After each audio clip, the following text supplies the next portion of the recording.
And welcome back to MD Global Muscle here at the On the Rise Media Studio with me, your host, Giles Thomas. And we're joined all the way from Hotlanta, Ron Harris. Atlanta, Georgia.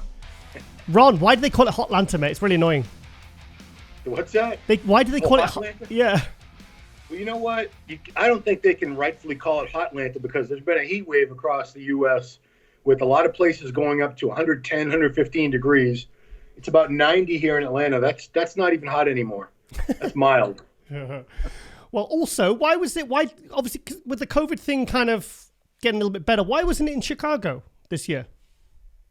I'm only assuming that it's not, that in the state of Illinois, they don't have everything opened up. I honestly have no idea.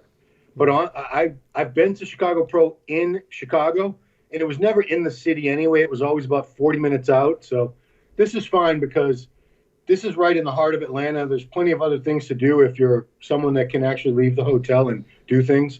I see people going to pool parties.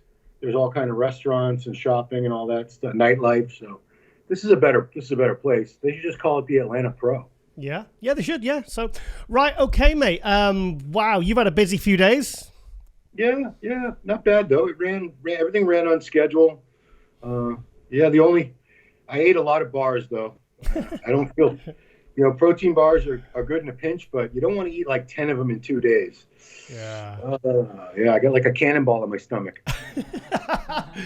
Wow. So, I don't even know where to start, mate. First of all, what happened?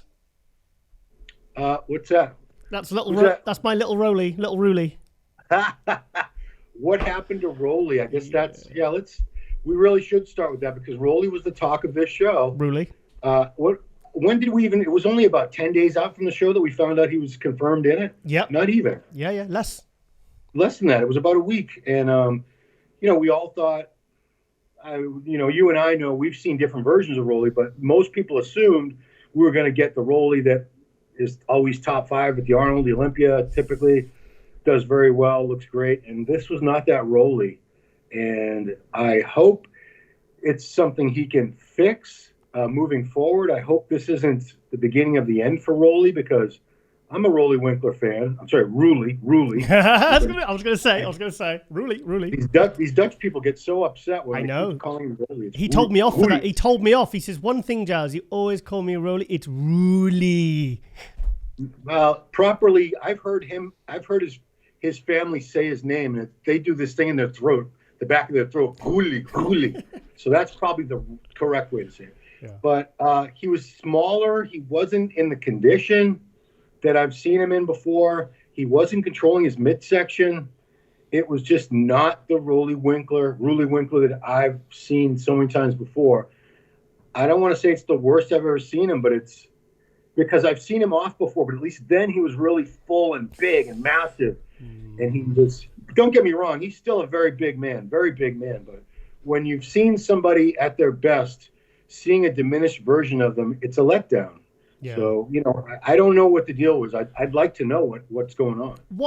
I thought he looked a lot better at the night show, and I thought the more he posed, as he went on, I was like, oh, wow, I'm starting to see him. He was literally filling out and getting better, and I was like, because remember when they called him out for 4, 5, and 6, I was looking on the laptop on this TV, and I was thinking, he's actually getting better and better here, and he definitely, around the chest and everything, he definitely started filling out, I thought, by the night show, but it was too little too late, wasn't it?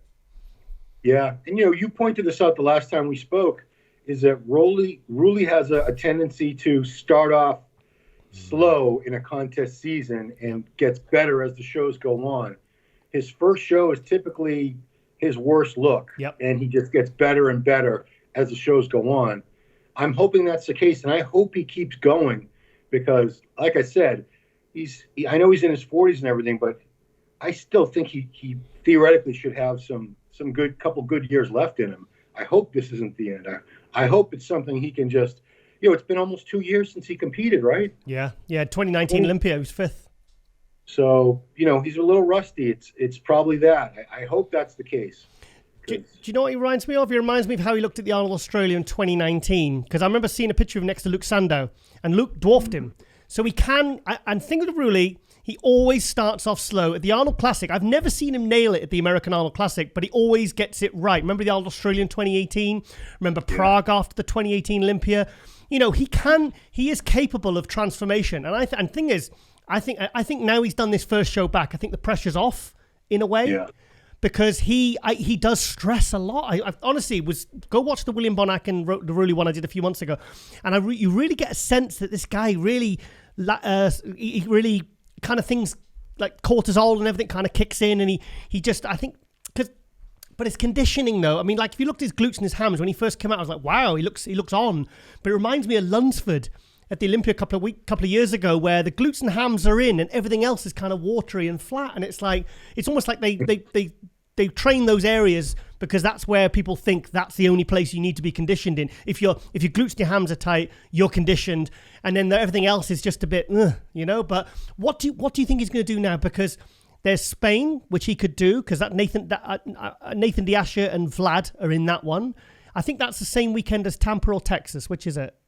It's Texas. Texas. Same weekend in Texas. But you got. So I don't know where he's living. I'm not sure if he's in Curaçao or if he's in Netherlands.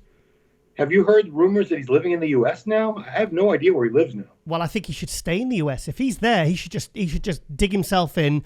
And thing is, though, Texas, you've got what Steve Kucklow, you've got Sergio yet to qualify, we've got Valier yet to qualify. Nathan Diasha hasn't qualified yet.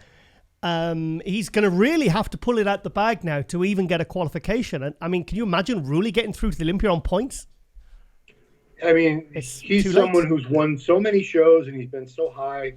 It shows at big, very competitive shows. The Arnold, the Olympia. He's faced the best, and he's stood next to everybody at the top level of the sport. And held his own. So yeah, that's what I'm saying. For him to have to get in on points, and this is no disrespect to the other guys, but when I say getting beat by guys who he shouldn't be losing to, I just mean based on his track record and what I know he's capable of and what I've seen before, I want to see that Roelly. Come on, Roelly. Yeah. Bring it back. I know. Please. I'm still hopeful. Like I said, I'm a huge Roelly fan, and I'm very hopeful that he can. I think he can pull it. I think he'll get to the Olympia. I think top 6 is going to be a struggle this year for him, though, unless he really pulls something, miraculous out. Because, I mean, this is he hasn't looked great since 2018. You know, but I mean, who's to say he couldn't pull a Rami and absolutely nail it? And even thing is, he's got to get to the Olympia first. Right. Yeah. Yeah. We don't like to write anybody off because we've seen so many guys turn it around over the years. And I've stopped writing people off because I've learned my lesson enough times to realize that in many cases it was something that we weren't even aware of. It might have been an illness or some personal issue that they were able to get past and get that look back. So, Roelly's he's still Roelly Winkler. Come on. Also, one last thing about Roelly is, did he get a worse placing at the night show compared to the judging, but he looked better at the night show? Is that true? Yeah, but you know what? A few other guys, if you want to get into it, a few other guys looked much better. Shaaban was one of them. I thought Hassan looked better at the night show, even though he placed below. But most people did look tighter at the night show. And it was only a difference of about 3 hours. It wasn't much time. Crazy, isn't it? Yeah, but the thing is, Akeem did it last year, didn't he? Because at the judging, I had Justin Rodriguez winning, and then I interviewed him, and he said in between judging and night show, he had 500 grams and a pizza, and then and then Akeem looked like the decisive winner at the night show. So it can happen, mate. It can happen. Yeah, I mean the confirmation round. It's only one round. I still believe the majority of the judging is done during the judging. And the confirmation round is a chance for people to move up, maybe one up or down, maybe a spot, maybe two. It shouldn't be such that you can move up or down dramatically at the confirmation round. Otherwise, why do we have the judging round earlier in the day or the day before? Yeah. Okay, I want to talk about Brett Wilkins. Yeah. Thank you. Yeah. Thank you.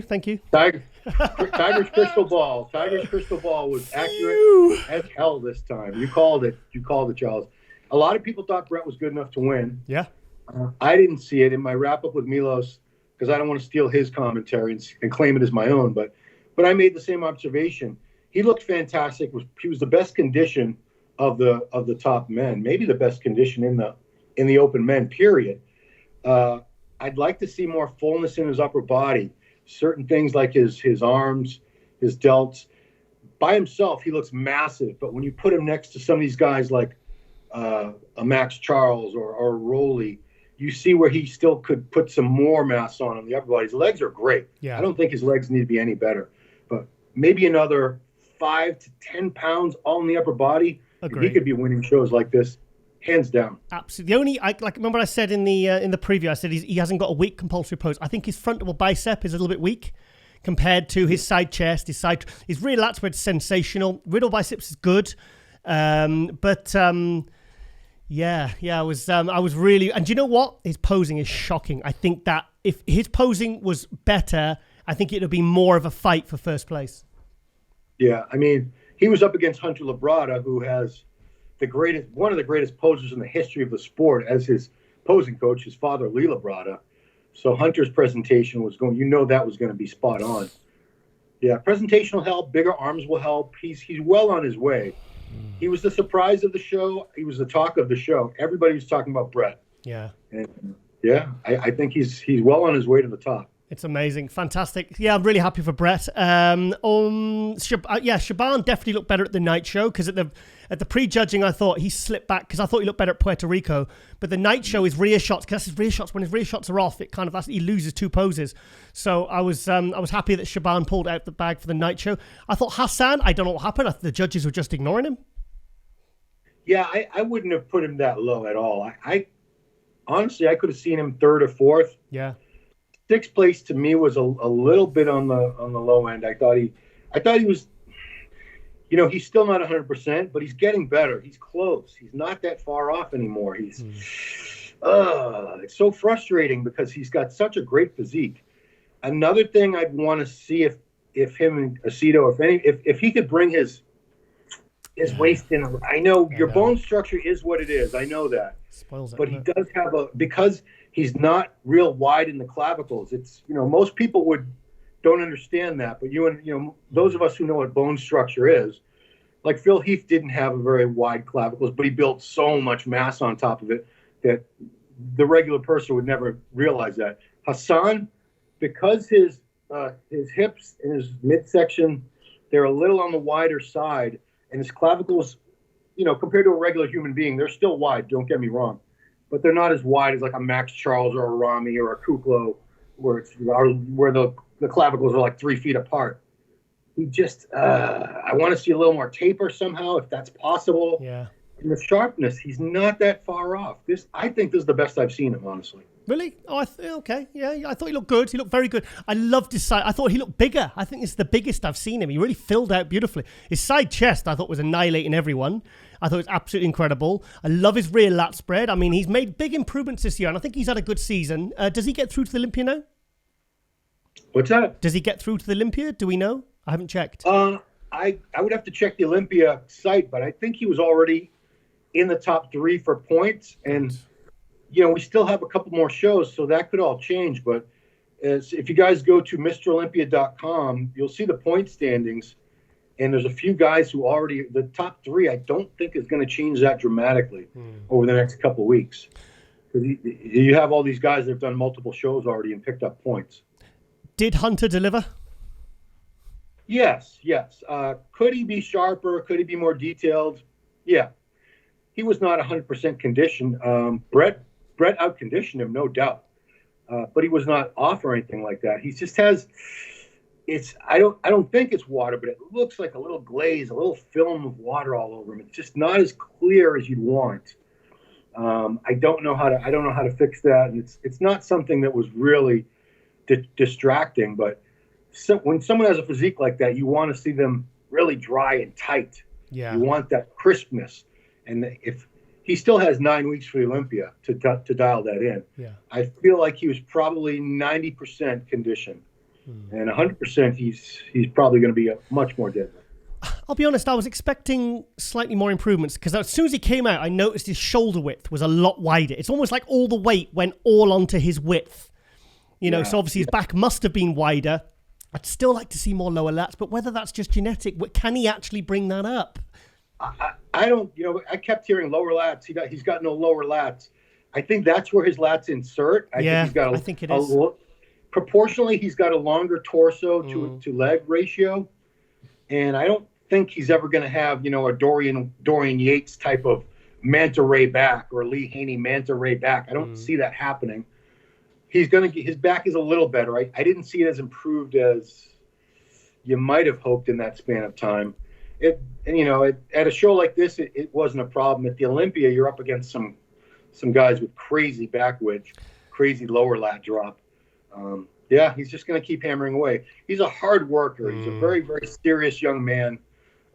He's got a lot of good people around him, great team, and I think his back will get better. It's just going to take time. So at the Olympia, Hunter versus Nick Walker, who wins? I'd give it to Nick. Yeah. More complete physique, just thicker. Nick gets into a little grainier condition. Nick's already kind of figured out his conditioning a little bit better. Hunter, I'm sorry. I don't know why I always feel like I have to apologize, but you just give your opinion. No, I like I said, I was very happy for the win. I did have Brett winning, but I had no kind of qualms with Hunter winning. I think Hunter did great. He's he looked great. His side tricep was amazing. Frontal bicep looked nice. I'll be honest though, I was a little bit let down by his posing routine. I was expecting to be completely wowed. And it goes to show just how posing has regressed when his posing routine is considered to be wow nowadays. I mean, if you go and look at that 1991 Olympia routine of his dad, I'm sorry guys, but it's, you really, it's like night and day. I was expecting him to be like, okay, he's just hitting the poses, got some nice transitions, but he's playing it safe. I'd like to see him really pull something out the bag posing wise for the Olympia, because if you've got your dad as a posing coach like that, then really, even if he just choreographed the whole thing for you, you could put something good together. And I think Brett's posing was shocking. I think it was. I mean, do you know what? I was kind of pushing him as like this kind of white Sean Roden thing, but like Sean Roden, when he walked out of the Olympia that year he won it, he came out and he knew exactly how to present his physique. It was electrifying, and Brett has got that beautiful aesthetic. If he really knew how to angle his body and hit those poses, I think he would really. I think he'd do a lot. I think he'd do even better and you'd be able to really see the physique he has. But I thought his posing was very amateurish. I'm very disappointed, but let's hope he can improve. The thing is, these things are easily improved.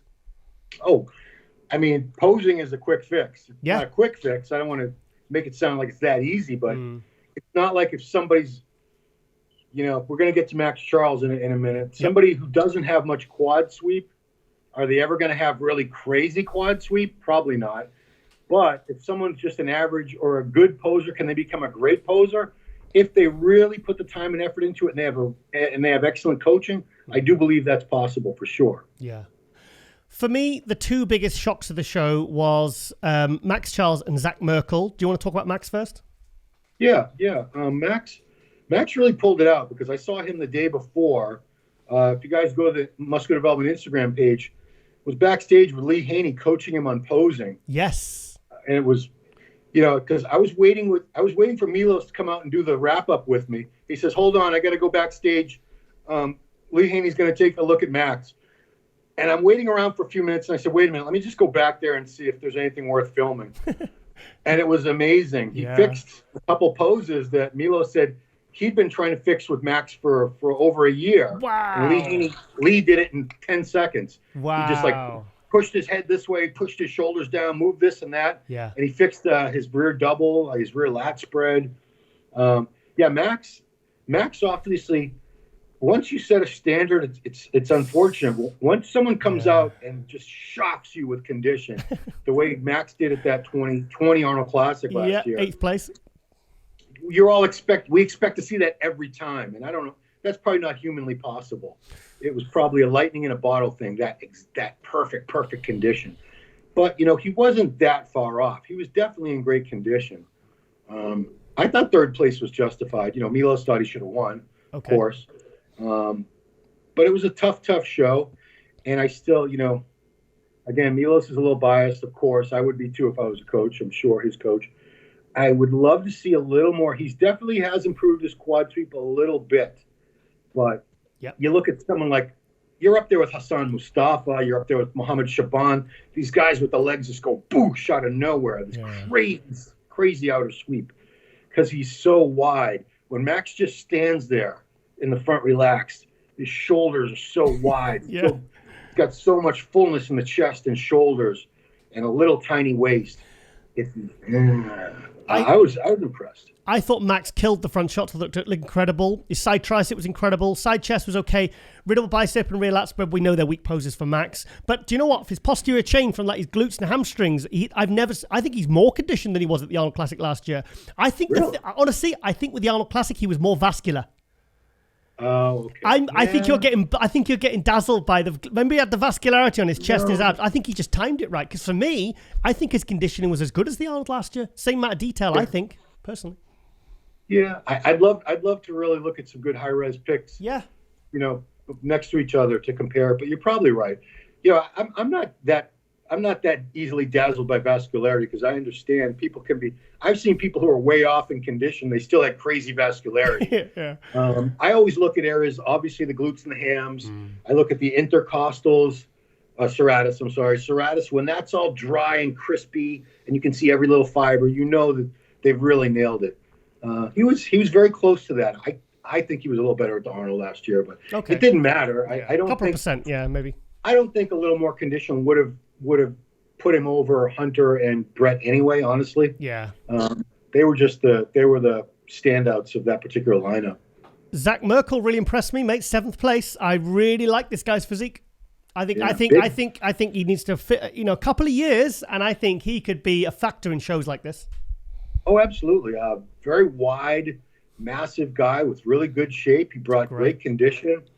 It was his first pro show, correct? So, wow. Okay. Yeah. It was. I think it was his first. Yeah, his pro debut, and incredible. It was a great debut. I'm sure he wanted to be top 5. I think this is out of nowhere, but I don't think anybody competing sees themselves out of the top 5 because that would be like, why did I even bother? But in some of the lineups I've seen at other shows this year, he probably would have been top 5. This was the toughest lineup I've seen in 2021.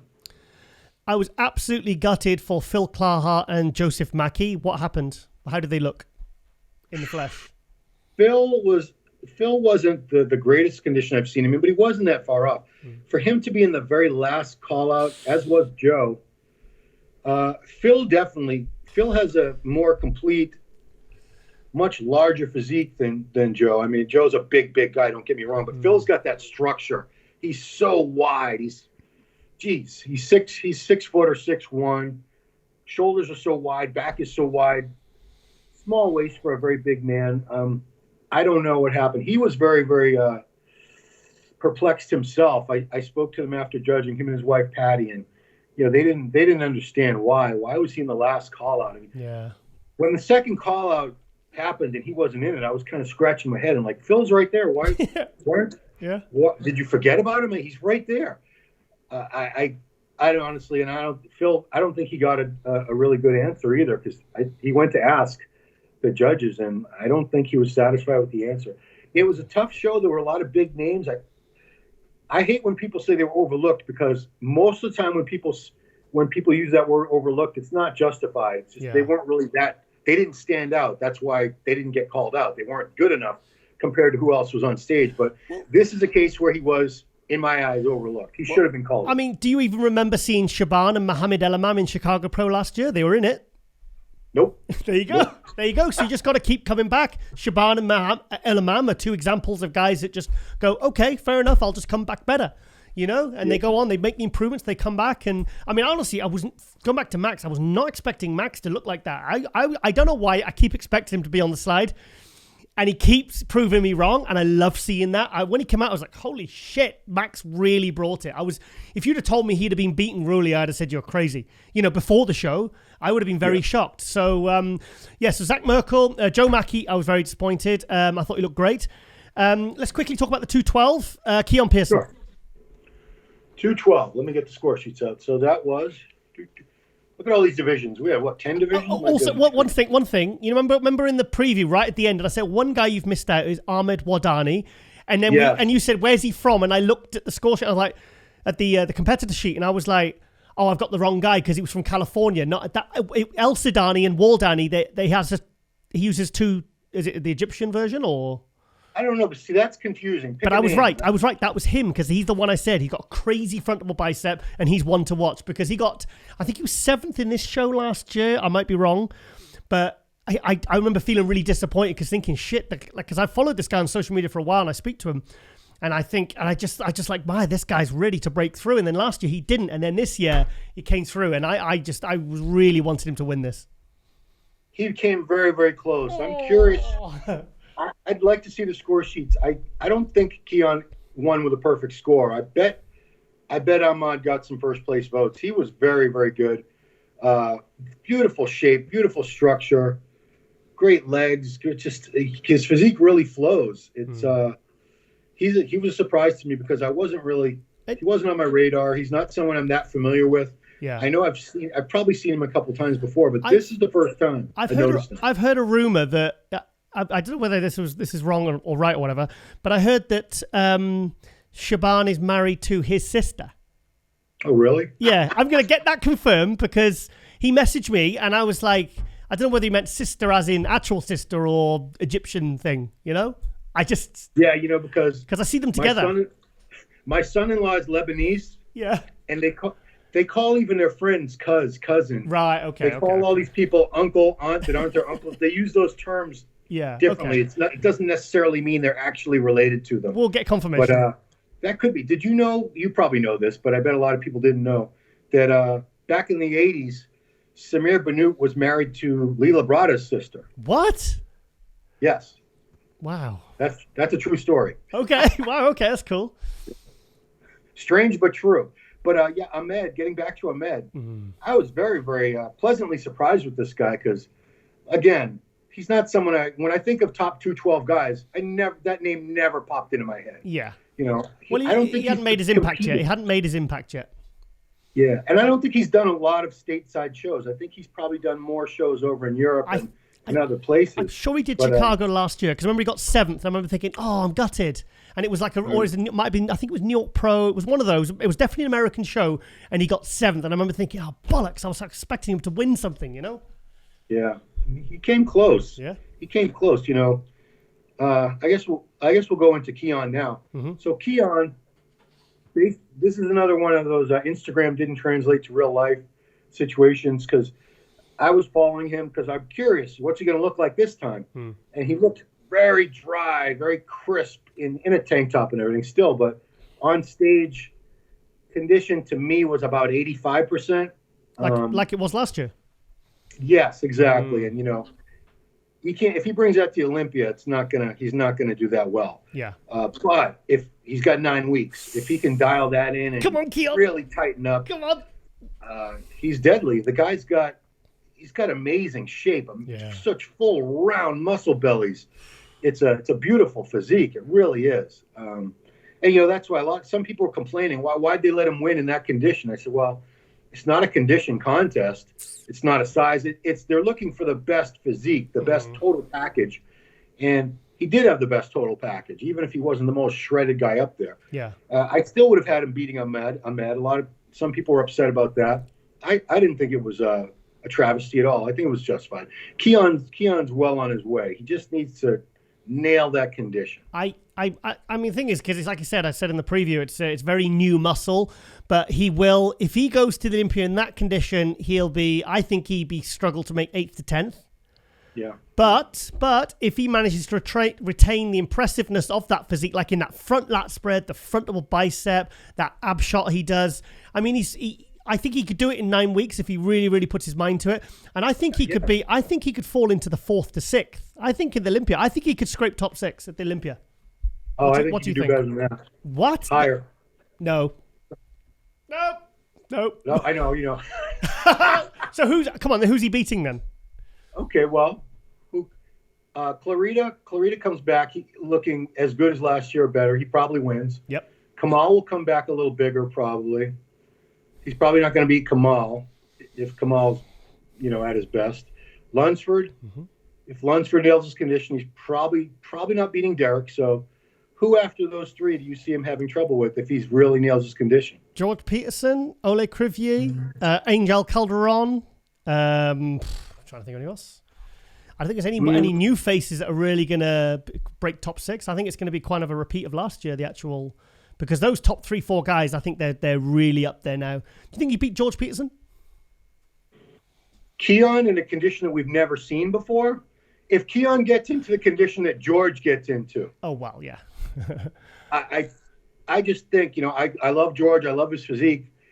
But Keon's he's got this, he's very, very gifted. Yeah. He's shorter, more compact. He just has so much fullness to his muscles. I'm not saying for sure he would beat George, but I could see it happening. Wow. Okay. Well, so the thing is, there's a lot of expectation on him now because he skipped the Olympia last year. He's doing the Olympia this year. I mean, I hope he brings that conditioning because so far we haven't seen it. I mean, I thought he was better conditioned when he was a classic and natural. Yeah, he was 178 pounds. Yeah. Well, if he can, shred this new physique up, and he can, like I said, he can maintain that level of, that frontal bicep and that, the beautiful shots he hits. I mean, I think it's, it's going to be exciting.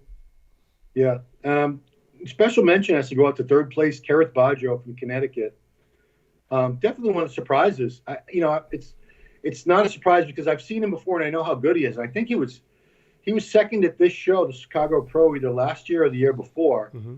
It was 2 years ago. He's had some good placings. He's got some really dense, rugged muscle on him, really good shape, brings the condition.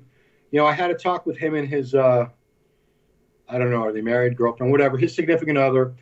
And, she was saying he needs to get out there more on social media because he doesn't he's a private person. Yeah. He doesn't want to put himself out there and post every day. Here's my workout. Here's me posing. But I said, you know what? It couldn't hurt. It just raises your visibility, grows your fan base. Mm-hmm. This is 2021. You can't hide away anymore like Dorian Yates used to back in the day. It's a different age. Correct. I don't think it would have necessarily, it shouldn't have anything to do with your placing, obviously, but more people need to know about this guy because he's very good. And I guarantee you, if I say Kareth Baggio to a ton of bodybuilding fans before this weekend, they'd say, who? Who's that? I don't know who that is. But like you said, he has competed and had good placing, so it's not like he's a complete unknown. I mean, Brett Wilkin was better known without even doing an open show. So right. It's so you had him beating John Jewett in 4th. Yeah. I mean, it could have gone either way. I like John's physique a lot. With John, he did come in fuller and he kept the condition. He's just up against some thicker guys. Yeah. John needs to fill out a little more. I hate to say that because I think he's probably right at the limit of the weight cap. I don't think Ron. I don't think he is. He said he was 211, pretty much 211.9 for the 2019 Olympia. This year he came down to 205. So he's around. Yeah, he needs to get back up to that 212 limit, doesn't he? Because the extra conditioning has just brought him in a little bit flat this season. And I think if you watch the 2019 Olympics on YouTube, go and watch it. He does look better with those extra few pounds because he still comes in shredded. But I mean, he has to get through to the Olympia this year, surely on points.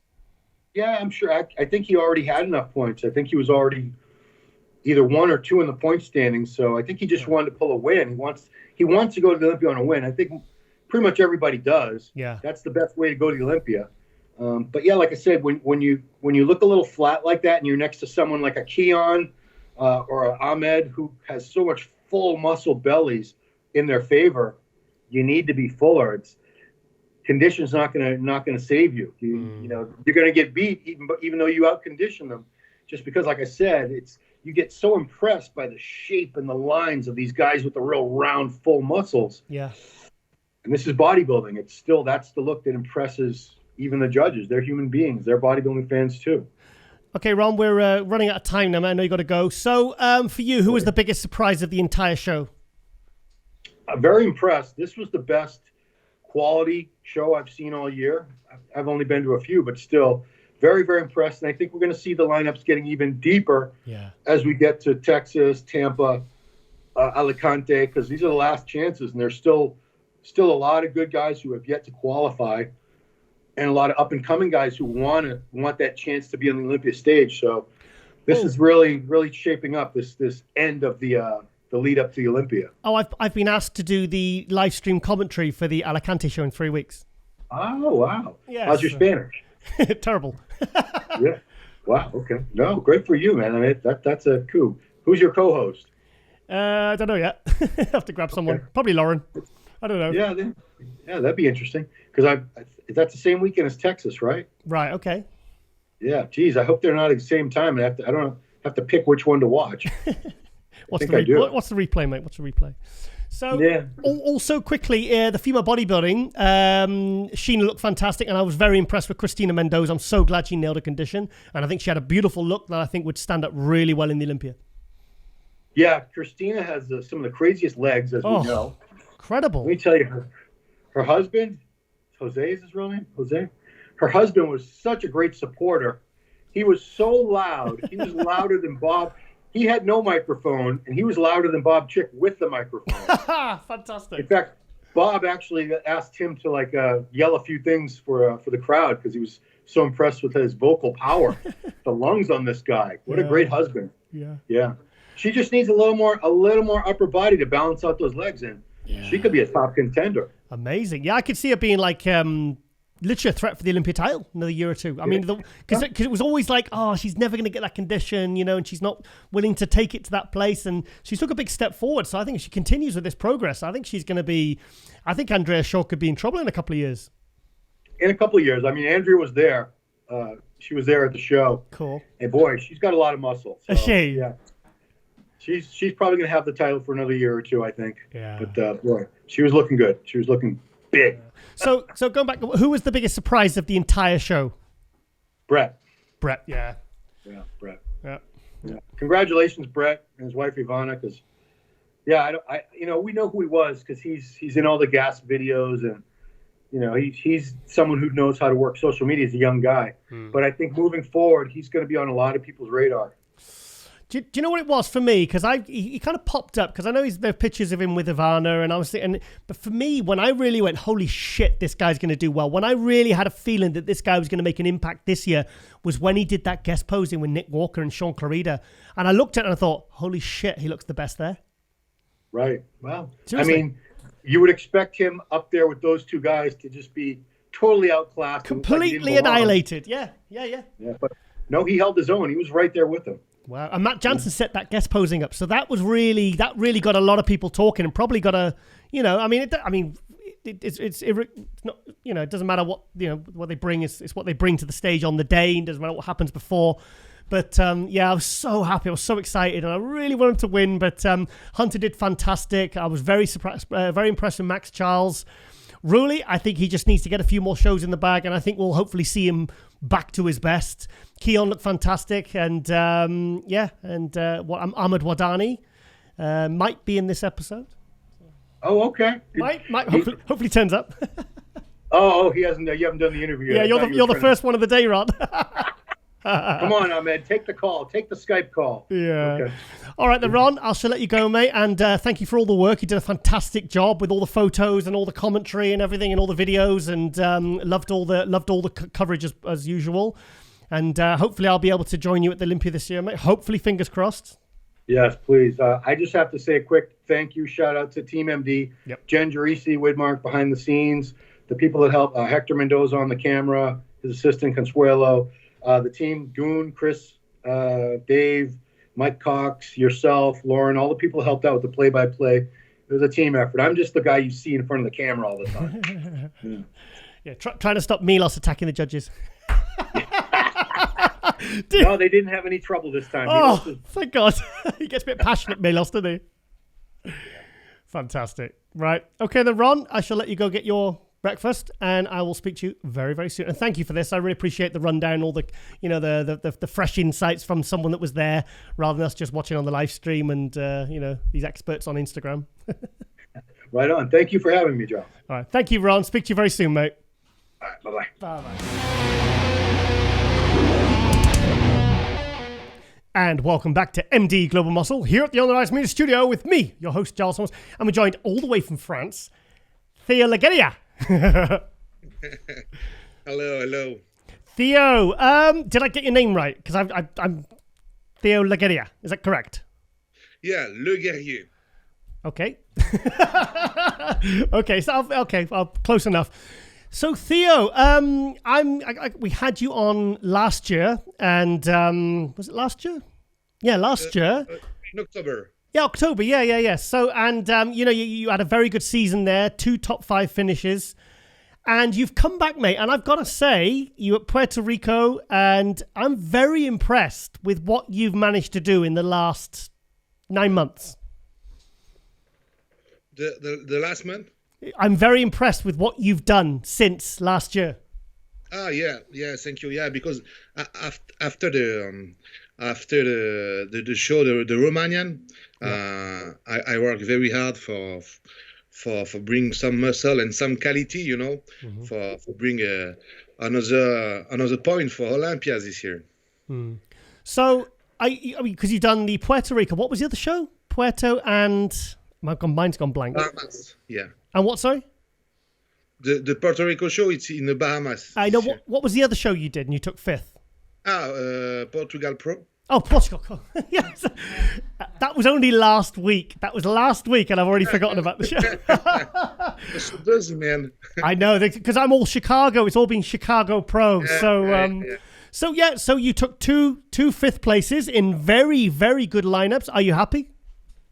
Yeah. I'm happy because you have some great athletes, and I see my physique with this guy, and I am in the level. This is very cool for me, for my work, and yeah, I want to have a good place. I have to the classment. I want, and yes, I'm okay. I just work for the conditionment for bring the better place. I was very sad. No posing routine in Portugal. No. And in the Bahamas, I make my posing routine. Yeah. And I don't have a video. Fuck. Oh no! Oh no! Yeah, because I make a posing routine, totally improvisation, on Michael Jackson song. Oh, so how much heavier were you this year than you were, say, for Romania? How much bigger? I think I have 4 kilogram.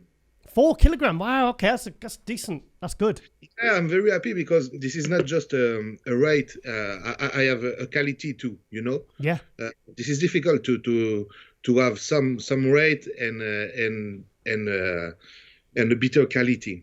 And I have, and I'm very happy for that. Yeah. So is Mauro happy with your placing and how you did this year, Mauro? Yeah, it's happy because I am young, This is the first season he worked with Mauro, and all the competition I am in the first call out. Yes. This is not a bad job, And yes, Mauro is me. I want to try the little big detail for the conditionment and the last moment, So just remind us how old you are. I'm 29. Oh, 29. Wow. See, under 30. Fantastic. Yeah. Yeah. And I'm very happy because the feedback of the judge, it's very encouraging, Yeah. Because he say I have the structure and the balance for up to the classment. I just need some thin skin, Yeah. Like detail. Detail. Yeah, detail. Yeah. I honestly, I thought, it's funny because I think of you as this kind of smaller bodybuilder, but when I watched Portugal, if you look, there was Vlad, Dandre Presti, the other guys, and I couldn't believe how big you were. I mean, you looked probably the biggest there. I mean, even next to Vlad. Vlad is huge, but you looked really, like your shoulders were huge. This is the same thing show after show, because in Instagram, in the internet, I don't look impressive, I don't know why, because I think I have a big head. And the Oh, wow. the proportion in the internet is not Le Grand Tête. Yes. Yeah, right. Yes, we're practicing my French. Yeah. No, yeah. I think because I have a good balance, I don't have the part of muscle very impressive in the picture. And when I am in the stage, I have the size like other men. In Puerto Rico, like Hassan Mustafa between me, I'm not a baby guy. Yeah. And me, I am the first surprise. I look the photo and I'm big in real. Yeah. Yeah. To be honest, I thought the same about you and Andrea Presti. Like in the lead up, in the photos before, I was like, okay, good. But when you and Andrea got on stage, I was just like, wow. I just couldn't believe how much better you looked on stage, because normally it's the other way around, you know? Yeah. Yes. This is the job of the Instagrammer. Yeah. The influencer in Instagram is so amazing in the picture. And yes, for Andrea it's the same, because he have a very impressive conditionment like a Portugal. And in the scene, when he squeezed, this is fabulous. So where do you think you look better, in Puerto Rico or in Portugal? I look better in Portugal. I have most conditionment, and the athlete in Portugal, he have a good conditionment, more like Bahamas. In Bahamas, this is the guy is big, and I don't have he don't have the very, very impressive conditionment. In Portugal, like Andrea, Tim, it's like a rock, you know. Yeah. Tim, Vlad, and William Martin, he lost 3 kilos for the Portugal. He have very, very more condition than like a Bahamas. Wow, that's 3 kilos. You lost 3 kilos from between William Martin. Yeah. It's because and me, I lost the weight. I don't know the rate I lost. But I have more conditioning in Portugal. The lineup is very, very more qualitative in Portugal. Yeah. So what's next? Are you going to do Spain in 3 weeks? Yeah. Oh, yes. Yes. I'll be there. Oh, cool. Very nice. I'm doing the live stream commentary. Oh, okay. Well, you see my routine. Yes. Oh, fantastic. Oh, yeah. I think we'll get to see your routine. Have you put a good routine together for Spain? Please tell me you are. Yeah. I don't rock the routine. This is improvisation, like all the time. Yeah. Really? Yeah. Okay. Yeah. I just have a little idea for the part with the music. Yeah, okay. But it's just that. Wow, yeah. Seriously, because your posing's very good. That's the feeling, you know? Wow. So you're doing it. Cedric McMillan does that. Cedric. What? You know Cedric McMillan, he does that. He just goes on stage and he puts it together and he feels the music and he just goes with it. Yeah, it depends to the energy and my feeling. Yeah. And with the song, okay, it's good, okay, yeah, come on. Wow. So going to do Spain. Anything else planned? I mean, I suppose that'll be it. Note that for the year. What? Is it just Spain now left? For the moment, yes. What about the Arnold UK? Have you been invited to that? Yes, I'm invited in the UK. Oh, good. I think honestly, because the new faces like yourself, the new people, it's good to do plenty of shows because it really gets you. You know, you've competed now overseas at the Bahamas, you know, and you're doing this show. I think it's really good because you're very consistent with your conditioning and, like I said, the quality. And I think it's I think you're doing the right thing this season, mate. I think you're gonna do well, mate. I think you can do well. And because you'll be up against Nathan Diasha, Vlad again. Who else? Who else is doing the Spain? Tim will come to the Alicante. Tim Boudessin? Yeah. Wow. So there's always young guys as well doing well, you know? Yeah. This is a very long season, man. I need to show my my shape for all the head huge, and to improve my conditionment show after show. And yes, this is a promotional. Yeah. Do you feel good? Do you feel fresh? Now, yes. In the debut of the week now. Okay.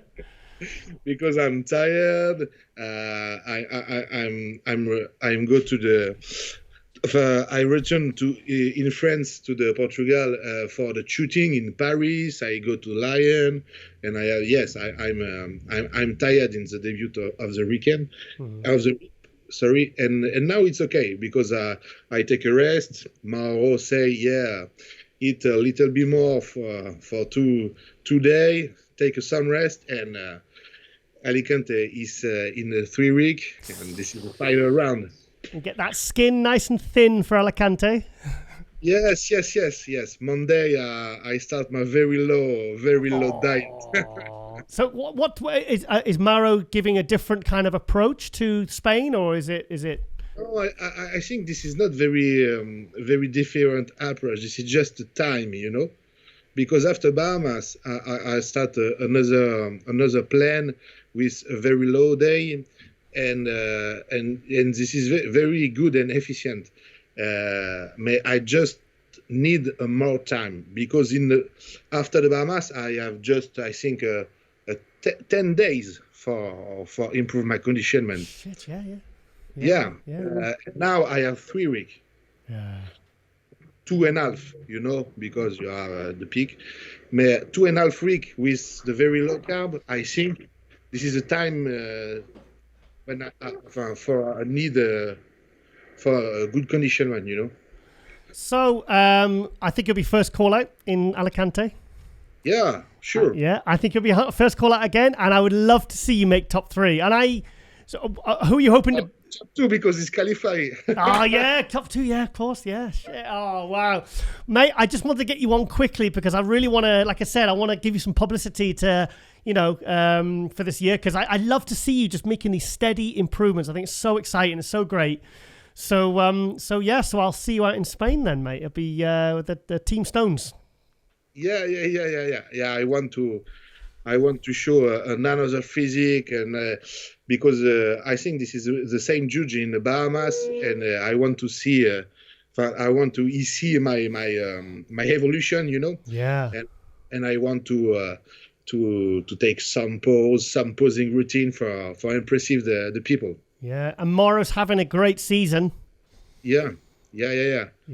So were you happy for? Sorry, go on. I see the victory of Andrea in Portugal, and it's very it's very inspirational for me because you don't have the specially genetic, Yes. He's very very hard worker, and the worker he pay, and all is possible with the work. Yeah.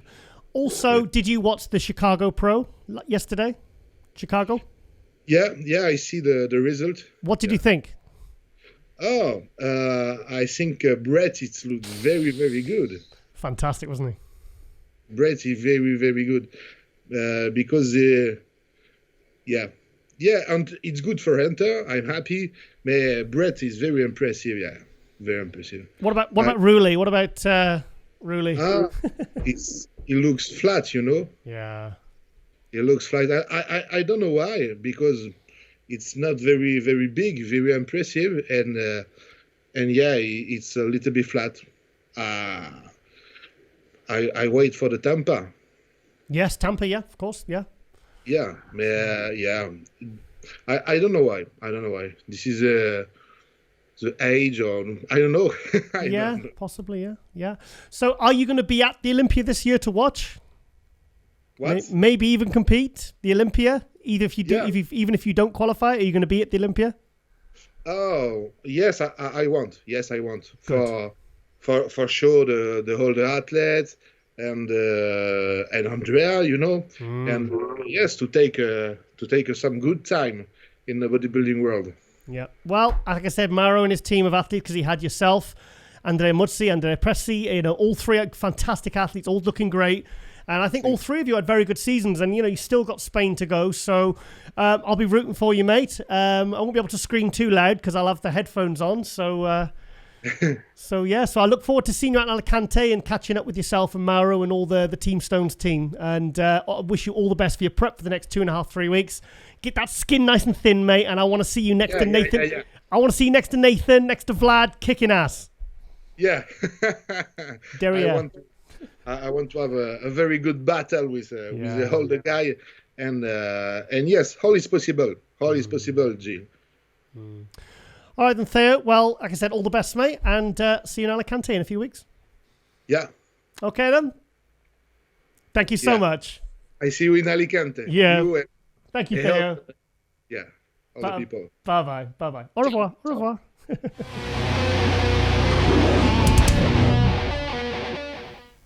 Okay, guys, it is our live stream review for the 212 at the Chicago Pro 2021. It was yesterday. Well, 2 days ago, the 212. We're going to go right into the pose and routines. And first up, we have Kerith Baggio. Kerith had a very good placing here, made top 3. Oh, he's off. Okay, we've missed Kerith. Kerith was 3rd place here, beating John Jewett, which is a very, very, very good scalp to have. This chap is Esteban Alejandro Fuquen, bravo, from Colombia. He was in 7th. Let's have a look at him. Oh, I remember this guy, because I remember somebody saying on the forum that he should have been a bit higher. But 7th in the lineup this good. I mean, Chicago Pro is probably one of the biggest, well, it's certainly one of the biggest pro shows. Hang on, are we on full screen? Hang on, should I press full? Yes, now we're on full screen. That's better. Right, okay. I can see more now. Yeah, so this guy, looks great. Conditions pretty good. He seems to have no tan on. The tan and sheen is really, really poor. That might have cost him a couple of placings. Great legs, good separation. Very good condition, actually. I just wish he had more of like a reddish kind of pro-tan colour and a lot more sheen. It would highlight that, certainly all this kind of everything a lot more. I remember, I think this guy did, I'm sure he did, might have done Indy or the New York Pro. Oh, wow. That's a very classic shot. Very classic shot. Yeah. Great, fantastic shoulder to waist ratio. Yeah, I think it's just the tan. I think the condition, the symmetry, everything looks great. Oh, wow. Okay. Very flamboyant posing. Oh, he's fallen asleep. He's gone to sleep. Wakey. Yay. I do Chicago. Right, okay. So next up is, who do we have? I'm frightened to do the scrolling thing just in case we skip over a load of people. But Chicago Pro, one of the biggest events so far. Here we go. Who we've just had on MD Global Muscle. Ahmed Wardany from Egypt, staying with his brother, Mohammed Shaaban. Not actually brothers, they just call each other brother. But his Egyptian brother, if you want to call it. Yeah, Ahmed looks fantastic. I was so happy that Ahmed nailed it here. He was 7th at the show last year, and I was very disappointed because I was really hyping this guy beforehand. And have a look at this frontal bicep. Now look at this. Boom! Wow! That is an impressive frontal bicep. I mean, you can't train for that. Incredible. Yeah, he's not holding his poses. He looks like he's practicing his posing, but not holding them. Yeah, he looks very good. His condition's very good. The tan's nice. The legs are sensational. He's got everything. Yeah, he's tight. Let's have a look. Let's have a look at the condition from the back. I saw his vertebral bicep in his, I think it must have been at Mohammed's house. And he was hitting it without any tan on. And he looked fantastic. Look at his shoulders. His rear delts are as big as his front delts. That's a very intelligent trainer. Prepped by Coach Abdullah from Kuwait, Oxygen, who preps Brandon Curry. Who else does... Mark Hector from the UK. Who else did he prep? I'm sure... Somebody else. Who? No. That's Ahmad Askar from the same gym. But, his posing looks a little bit... He's won the World Championships, Amateur World Championships, IFBB, 7 times. So he's been training 20 years. But I think he's really... I think he'll win Texas. Look at the midsection. Look how tight it is. Oh, can't wait to see this guy at the Olympia this year. He has to keep going until he either gets through on a win, or I don't care if he gets through on points. I want to see Ahmed at the Olympia this year, because I think he'd definitely be top 10, and I would like to think he could maybe even top 6 to 8th maybe.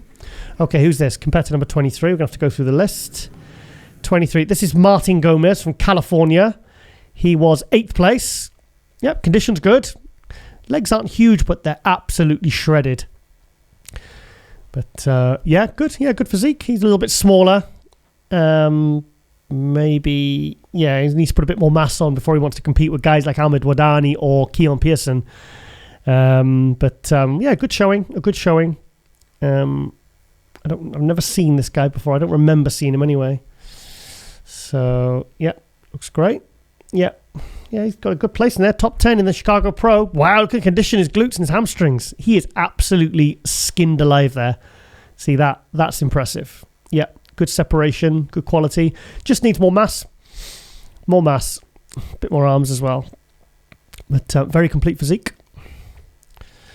Yeah, I'm sure I've seen this guy before as well, actually. Yeah, great abs, great midsection. Love the separation in the quads and all the detail. See, this is what the other guy was missing. He was missing that sheen, like the oil and the tan properly, which shows out that conditioning, highlights it. Okay, who's next? Are these posing routines? They can't be posing routines. Some changes here. Oh, there's Isabel Terrell. They're coming out in the Who's next? Okay, yeah, this is posing routines. Otherwise, you wouldn't. It's a bit of a strange walk to be doing your 60 seconds. Oswaldo, I actually. Okay, can you turn the sound down, please, Kelly? Thanks. Okay, this is 24. This is Oswaldo Gonzalez. I remember this guy. I'm sure he did Indy or Cali or one of those. He has competed, probably the New York Pro, I think it was. Let's have a look where he placed. Oh, he placed 5th here yesterday, 2 days ago. Yes, Sunday now. The 212 finals were on the Friday with the classic figure, I forget who else, wellness. And then they had 212 ladies bodybuilding. The women's physique was on day 1 as well. And day 2, all the other categories. But yeah, he looks great. It looks good. 5th place. That's a good placing. Hang on, where are we? Yeah, 5th place. Yeah. Yeah, and it was a unanimous as well. You got straight 5ths from all the judges. Great physique. As another guy, if he's not too tall, then maybe hopefully he can put some size on and come back. But yeah, I remember he got a good placing in the other show as well. I'm sure it was in New York Pro. Sure it was New York. But I think he had there was a top 6 there as well. I'll have to go and check. But yeah, good condition. Nice, lovely presentation. Yeah, great shoulder to waist. Just needs more mass. Needs more mass. The condition, symmetry, presentation, it's all there. The tan looks great. Yeah, nice to see some decent posing. But none of them they don't really hold their poses, do they? No, they don't, do they? It's really annoying. I don't understand why. The posing standard overall is very poor nowadays. If you look at like the pre-judging from the Olympias in the 90s, and I mean like Sean Ray, Flex Wheeler, Dorian, they'd hit their Lila Brada, they would hit their poses and they would hold them. Do you know what? Actually, just like Ramy did at the Olympia, I'm guessing that was something to do with Dennis James. I bet Dennis James says, no, Ramy, you hold those poses. Yeah, Oswaldo. Yeah, great physique. Terrible posing. Well, the posing was okay, but he just didn't hold his poses. He was just, I think they rush it too much. They rush it. Looks like he had some good tutoring, but it didn't execute it properly. Okay, what number is this? Number 25. This is Jason Hebert. Oh, I like this guy. I thought he was good. He stood out for me. Yeah, I liked his fantastic legs. Yeah, I remember seeing him at the prejudging, and I thought he was good. I thought he was really good. So look. Yeah. Good physique. Nice balance, great calves, legs, everything. Flow, symmetry. Yeah, very, very good. Yeah, where did he place? Justin Hebert was 6th, though he just got beat by Oswaldo Gonzalez. But, yeah, the top 2 was very strong here. The top 4, actually, because 3rd place was Kerith Badjo. Then you had John Jewett in fourth, who for me was one of the favourites coming into the show, and he actually nailed it here. We'll come to John Jewett though. Lovely X-frame. Yeah, really nice X-frame. Nice conditioning, very tight. Could do a bit more back. But yeah, here's a good prospect for the future in the 212. He keeps growing. But lovely, fantastic quads. That's probably some of the best quads I've seen in this show. I wonder what he squats. Look at that. Probably more than me right now. Yeah, I train legs this session.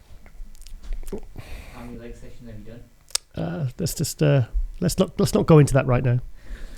The main thing is I showed up and I did it. Right, okay, who's next? I wonder if John Jewett or Keon Pearson will be next. Oh, I've got the list here. I should be able to tell. John Jewett. Here we go. Great posing. I probably have to turn the music off now because... Yeah, John Jewett, fantastic poser. 4th place in the 2019 Olympia. Got through on a win. And he's been competing a lot this year. He's had two third places. Third at Indy, behind Tonio Burton and Nathan Epler. He then took... Oh, God, my mind's gone blank. He got third at the other show, which was Was that the Cali? I can't think now. New York Pro. Yeah. And he was 4th place here today. Thing is, he was just under 212 for the Olympia. But for the New York Pro, he was down to about 205. So he's brought it down this year. He's brought it down a few pounds. So yeah, I still think I'd like to see him closer back up to that 212 limit. His posing routine's a lot more subdued than it was. He did the Mortal Kombat routine. His hamstrings, his condition is very, very good. But I just would like, and he's definitely fuller here than he was at the other 2 shows that he's done so far this year. I'm sure this gets him through to the Olympia on points now. But the colour's a bit off. Does that colour look off to you? It's green. It's a bit green, isn't it? Yeah. His colour was great at the New York Pro and the Indy. Was it Indy he did? Yeah, Indy. Yeah. Yeah, he hasn't got the same pop that he had in 2019. Oh, his quads look absolutely tremendous, though.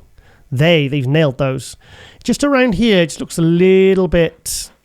Well, I think that's the best he's looked so far this year. I would definitely say that's the best he's looked so far this year. So, quads looks absolutely superb. Oh, God, he's worked so hard this year. He's worked so hard. And obviously his wife, Renee Jewett, there taking 3rd in the Pro Wellness, her first wellness show.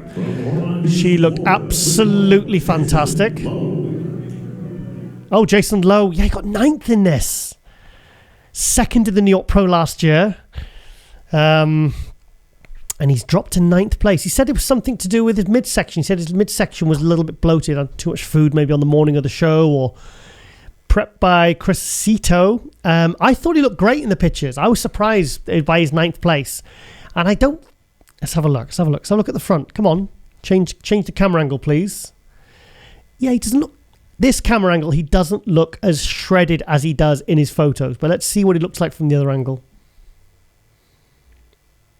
He looks big, doesn't he? He looks really big. Oh, the hair does look cool, actually. Let's have a look. Very thick. Yeah, I'm surprised. Yeah, to be honest, it's a mystery to me why he got 9th here. He says to me I think he's doing Tampa. See, the side chest looks amazing. Is he just soft, or he looks pretty good here to me. I can't tell what his condition's like. Hamstrings and glutes look tight. The back, can't tell. Yeah, I'm very shocked by 9th place. I think that was harsh. I think he deserves several places higher. Yeah, could he have been too full? He looks great. He looks thick, doesn't he? He looks thick. Do you think he just came in a few pounds too heavy? I mean, Jason's really like an Olympia level competitor, and he's getting 9th in the Chicago Pro. I don't know why. I'm confused because his quad's nice and straight and detailed there.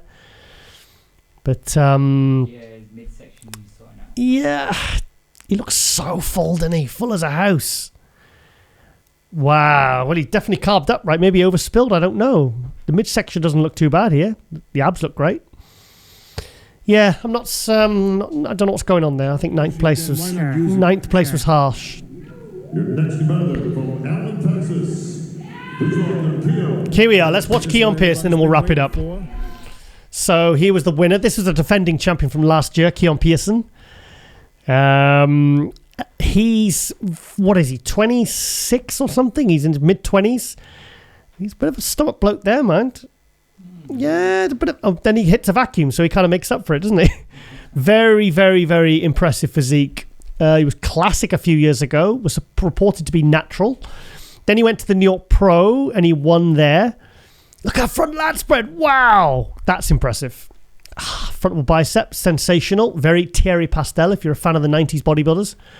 Nice poser, knows how to pose. Obviously had a lot of tutoring from Flex Wheeler there, who prepped him a couple of years ago. It was about 2018 that was. Yeah, 2018 it was. So this kid has been making serious gains, knows how to present himself. That's his shot, that leaning back bicep with the vacuum. But yeah, a lot of people criticising him for his conditioning. Yes, he won here. Oh, his arms are fantastic. Shoulders. He's not missing anything, this kid. He's really good. But I obviously he knows he has to come in tighter for the Olympia, or he will not. He cannot hope to make top 6 if he's in this condition.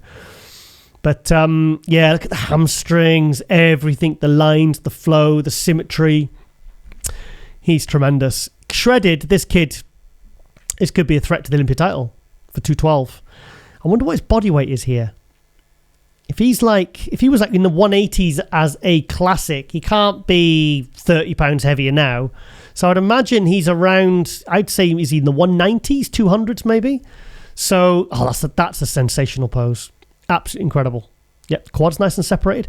His condition's not that bad, but I think compared to some of the other guys, I think, yeah, like I said, he'll need to, I think in tip-top condition at the Olympia, I think he could... you'll definitely be top 6. I think 4th to 6th. I think that'd be a fantastic result in his first 212 Olympia this year. But yeah, two-time 212 champion. Right, okay, we'll leave it there now, I think. Yeah, time's ticking on. Right, okay then, guys. I hope you've enjoyed that rundown of the front runners from the 212 Chicago Pro. We'll be right back after the interlude with the open guys.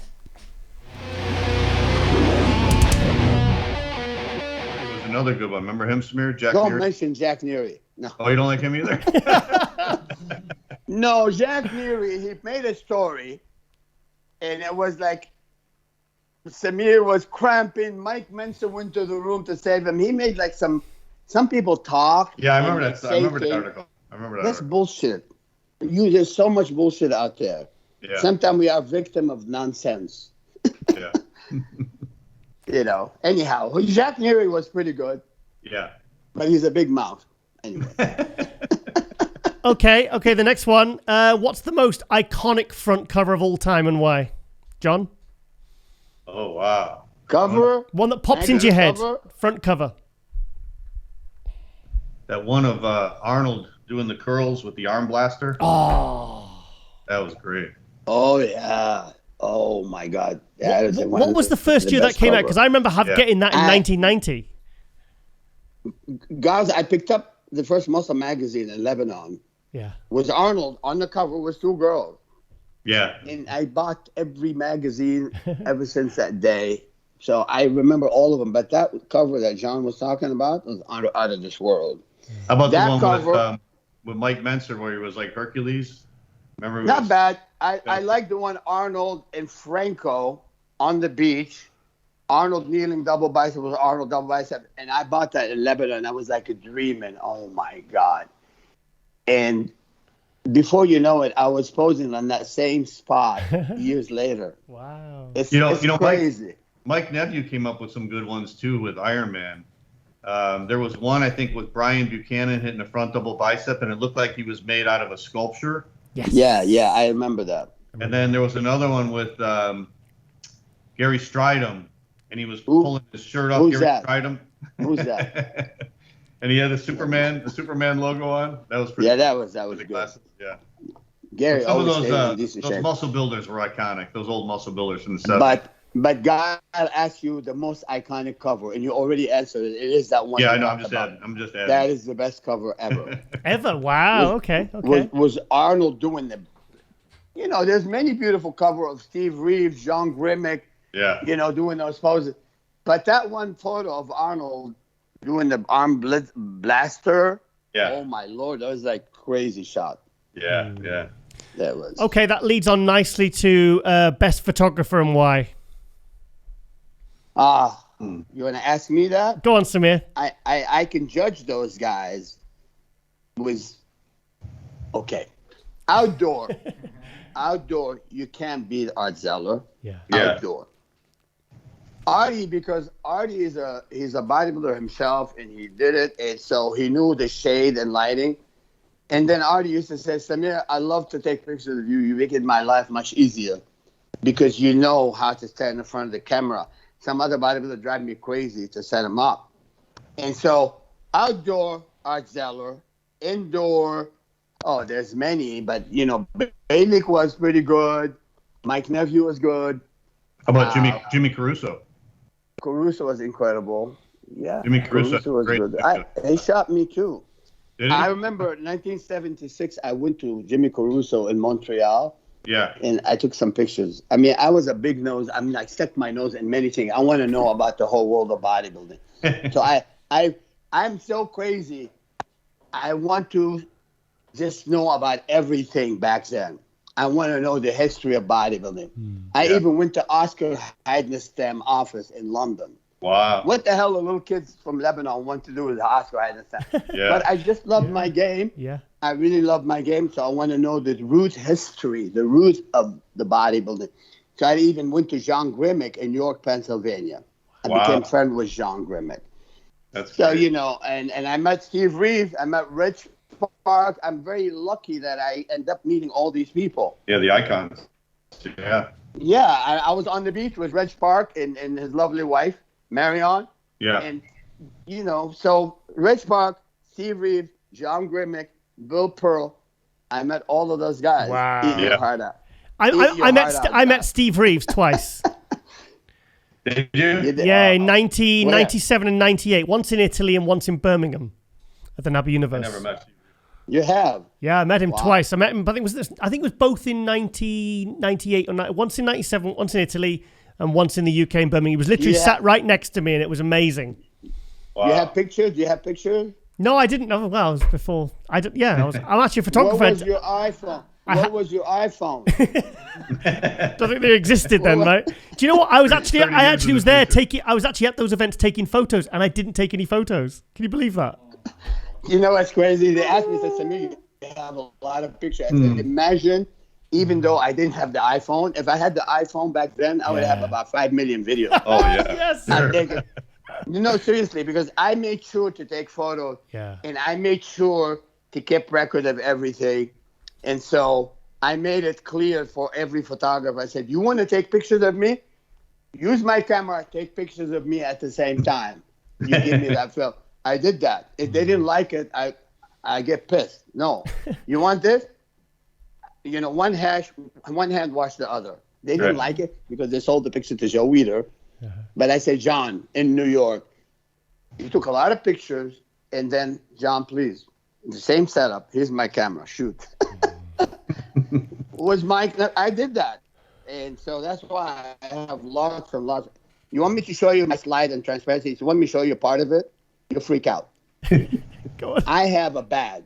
You want to wait and look? You want me to go get it? It's right there. Okay. I have 1,000 slide and transparency. Wow. Hold on 1 second. Yeah, John, the next question is going to be the favorite show you've ever spectated. Not as a competitor, but the favorite show you've ever spectated. Here he comes. It didn't take me long. You see this? He's got it right next to him. This one that Ricky Wayne wrote about, the aluminum case. That's from '83. The famous. Ricky Wayne said, the aluminum case, what was in it? You're right. This is the exact case I taken to Joe Weider's room, Joe and Betty Weider. Yeah. Hold on. Okay. I think I'm losing the sound. Just give me 1 second. We'll just wave. It's okay, but I'm Yep. going to show you. Come on, show us. Got to see this. If this gets stuck in there. But anyway, Yep. you hear me? Yep, we can hear you. Yep. Okay, this is it. This is Banata, Samir Bannout. Oh, wow. This briefcase Yeah. went with me to Joe and Betty Weider's room in Munich. Right. And Joe Weider said, Samir, what's in that case? And I said, I opened it. It was all like my food wrapped up in foil paper. Right. Wow. I have my chicken breast, my potatoes, whatever, and my asparagus. And Joe told Betty, you see how hard these guys work? And so when I posed for Joe, he's like panicking. Call John Bailey, call my nephew. But I want to show you what's in there now. Just a quick glance for you. Come on, guys. I won't show that to anybody. This one should be worth $1 million. Yeah. Whoa, should be. You see this? Now, I just want to show you that what I said. These just a small part of my slide in transparency. Beautiful. And some of it is not even. You see, I don't know if you could see. Could you see some of them? Yeah. Okay. 1,000, look. All of these bodybuilding shots. Beautiful. Oh, look. It's better to look at this. Here. Show us. All of these. You see, that's what crazy bodybuilder would do. Yeah. It's okay, guys. It's a little bit off the wall, but, I like the case. That's cool. you know, I'm just going to show you what Samir does. Come on, Samir. Anyhow. Got headphones So in? you got a quick glance, right? Yeah, come on, show us. John, do you have that, John? What? Do you have that much transparency and slide? Yeah, I got a lot of slides too. Yeah. Brilliant. Yeah. So honestly, only about not even 25% of these are used. I need to scan them Yeah. at high res, and so all of these from Zeller, Balick, Nephew, Wow. blah blah blah, etc. And so Rick Wayne, he made a big issue out of this briefcase. Yeah. Okay, sorry guys. Okay, guys. I sidetracked. I took let- you out of the. So that was amazing, right? I said to John there, what was your favorite show that you've ever spectated, and why? Favorite show you ever watched? Yeah. Want me to go first? Any? Yeah, go ahead, John. 77 Olympia. Oh. 14 years old. 14. Was that your first Olympia? Yeah. Wow, fantastic. You were 14 years old? Yeah. I thought you were 8 years old now. How is that? I don't know. Reverse aging. Samir, what was your favorite show that you ever watched? The anti-aging. Yeah. Man, I've been in 100 competition overall. But That you've watched. I That you've think the sat and watched. 84 Olympia was loaded with star. 84 in New York. Yep. How about one you've seen, Samir? Yeah. One you were watching for the audience. Even the one I watched. Yeah. Yeah. Shoot, I don't know. I was involved in all these were in all- competitions. What about later I in the mean- 90s? Later in the 90s, maybe? Any in particular standout you enjoyed? You know, one time the show that we had Flex Wheeler and Ronnie Coleman, Nasser, and you know, there's a couple shows that were very impressive. I think the one that we had at Queen Mary in Long Beach, California, that was I think in late 90. I don't recall the year, but I've seen so many impressive shows. Yes. Okay. I felt like the best Mr. Olympia was the 84, the 83 I was in. There was like several Mr. Olympia on the same stage. Yeah. And not being biased for our era, but, you know, I've seen so many shows from the 2001 or 2002 when Ron Coleman was actually at his all-time best. Yeah. What was that? Who was in that show in the 2001? Jay Cutler. Jay Cutler was second. Yeah. Jay was second. Yeah, I was there. I was at that one. I mean, overall, the Olympia is always loaded with stars. Yeah. And yeah, those shows that I went to in the late 70s, Giles, they were just, the atmosphere was insane. I mean, it was just crazy. Electrifying. That today. Yeah, it was. Everybody would be in there and it'd just be completely packed, and they would turn the lights off, and the place would just go nuts. It would go screaming. You know, Wow. It was like, it was so intense. It was so awesome. And like I said, no music, no closing music. Yeah, how did they? came out close to silence. That's incredible. But the crowd would just go nuts. It was just awesome. hey, Guile, I know you competed yourself. Yeah. So many times. I know you were great. What was your title? The highest title you won? It wasn't very big. Just won a couple of little shows. That was a couple of little shows.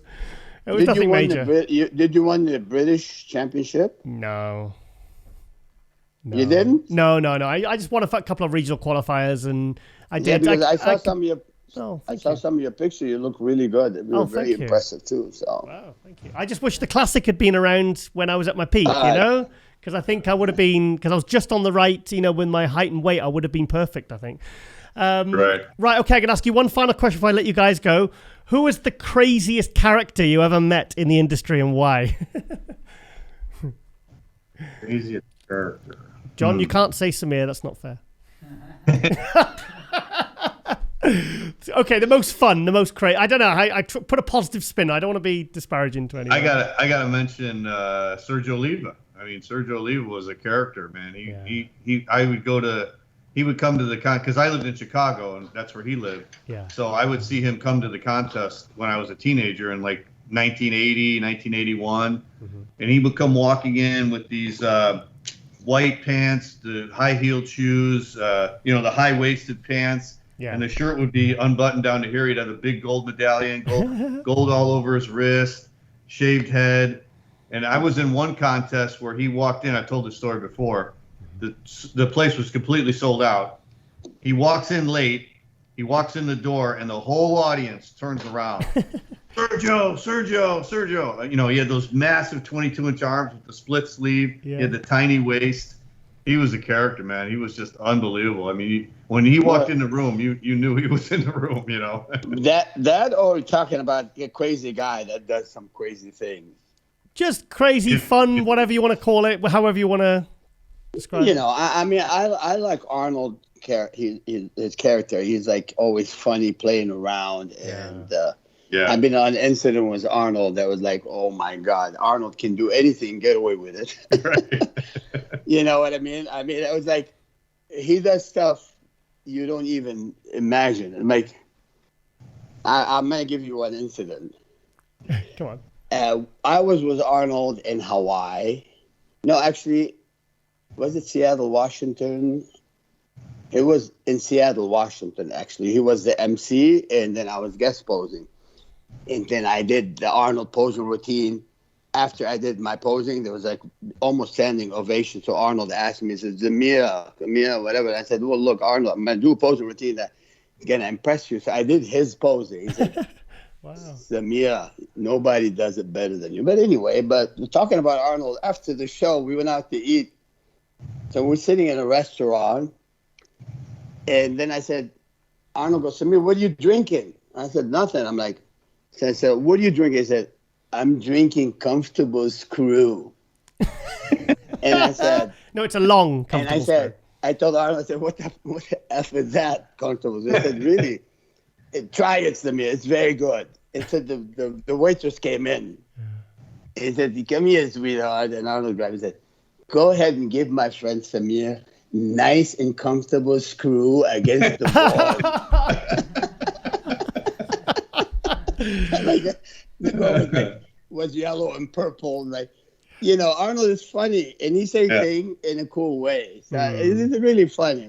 I could tell you more, but no, I like him. I'm like, I could say this is something that I have in common with Arnold, but I don't get away with murder. He does. So. Right. Where's the bodies kept? I like it. You know the reason why Arnold is Arnold, and he always looked good. bodybuilding is gotta be fun, man. When you're fun, enjoying life, your body works like a clock. Yeah. And so this is what Arnold and Franco, rest in peace, they had a great life. It's all fun. But, you know, when Arnold is laughing all the time, this is the way it's supposed to be, man. Enjoy life. Don't be boring. Yeah, he was great. Arnold. Let the good time roll. Samir, I'm going to let you get your breakfast. And I've not even got through half of the topics I wanted to get through. So I'd love to get you on again in a few more weeks. Why? It's a long story why. But anyhow. What, your breakfast? Yeah, I'm gonna eat late. But I took some amino before the interview, and I have a piece of wedge of melon. Lovely. I have some aminos, boom, and then I have some lemon water with a wedge of cantaloupe. I'm okay. I'm fine. So. What about you, John? What are you having? I'm going to go do a workout. I'm going to try and get some Samir Bannout triceps. Yeah, nice. You know, I'm going to go work out because my arm is getting too small. You see, Here we look. go. Look at that. Yeah. It's getting too small. Look at that. Wow, Hey, guys. One day I got to tell you some funny story. Come on. I know this morning I was like laughing, and there are so many funny stories with some very top-notch personality, such as Joe Weider, such as Arnold, and so forth. We'll leave that for another conversation. Okay. Samir But it's a Bannout. pleasure. Again, my apology about the timing. That's okay. So on the record, John, grab the phone, Samir. All right, Because I'll I'm call you working next with time. someone that managing me right now. If I have to do an appointment, I'll call him and say, remind me. Sometime. Anyway, it was my bad, but it was wonderful hanging out with you guys and enjoyed. I like to talk to someone that been there, done that enjoyed the game. Yeah, same here. Great seeing you again, Samir. Samir Bannout, Great John talking to Hansen. you guys. God bless. Thank you so much for coming, MD Be Globe safe. Muscle. Thank you. Be safe. Otherwise, Thank Dr. you, Giles. Fauci is going to come and kick your butt. Dr. Fauci. All right, then, guys. Bye-bye. All right, guys. Bye-bye. Thank you so Bye, much. John. And welcome back to MD Global Muscle here at the On the Rise Mirror studio with me, your host, Giles Thomas. And we're joined all the way from Hotlanta? Canada. Patricia Gosselin, the new Women's Physique Chicago Pro Champion. Patricia, you won! Hi. I did. Wow, what a result. How do you feel? A lot of emotion. I don't think I can process all of it just right now. It's amazing. Yes. I mean, so you qualified for the Olympia. How does that feel? It feels short of time. 10 weeks. 10 weeks? Yeah, it is 10 weeks. Yeah. Yes. So, like the last time we had you on was back in season 1. That was 2 years ago. Mm-hmm. What's been going on since? Take us through it. Well, COVID happened. Yeah. So I took a year off. With Canada, it was difficult to travel, and we didn't have any show in Canada. So I decided to take a year off, and I went into a big off season and decided that I would work more on my proportion for, bring my lats and my quads and stuff. So I trained very hard, of course. And then I started to prep for the season, not knowing exactly if the calendar will, hold and everything, but everything fell into place. And so Chicago was the first one I wanted to do. Mm-hmm. But I crossed the border actually like a week ago, not knowing when I will return. I was ready to sign one contract at a time, one show at a time, but I was ready to do a long run, trying to get to the Olympia. Oh, wow. So the first one was Chicago. The next one I planned was Tampa, which I will not do because I qualify for the Olympia. And so I discussed with my coach, and with the feedback we had from the judges, we we think we have the good formula for how to pick me and bring me on stage, the look they are looking for. And so we don't feel we need to do another show to tweak the things and make it. I mean, we will make it better, but as far as the look they want, the fullness, the dryness and stuff. So I will just go into prep in a week. I'm thinking a week of vacation now. Okay. Off training, never off diet. But Wow. yes, I will definitely try to rest as much as possible. So where are you now then? Are you back home? Because I noticed the roses in the background. And I'm not back home. I'm not going back home. Okay, so you're in your hotel. I'm still in my Airbnb just across the hotel. Okay. So I made it feel like home. Yeah. I came in a week early and I hang, pictures of my friends on the walls, and I move all the furniture, make it like if it's my home, I think it's important to feel, the most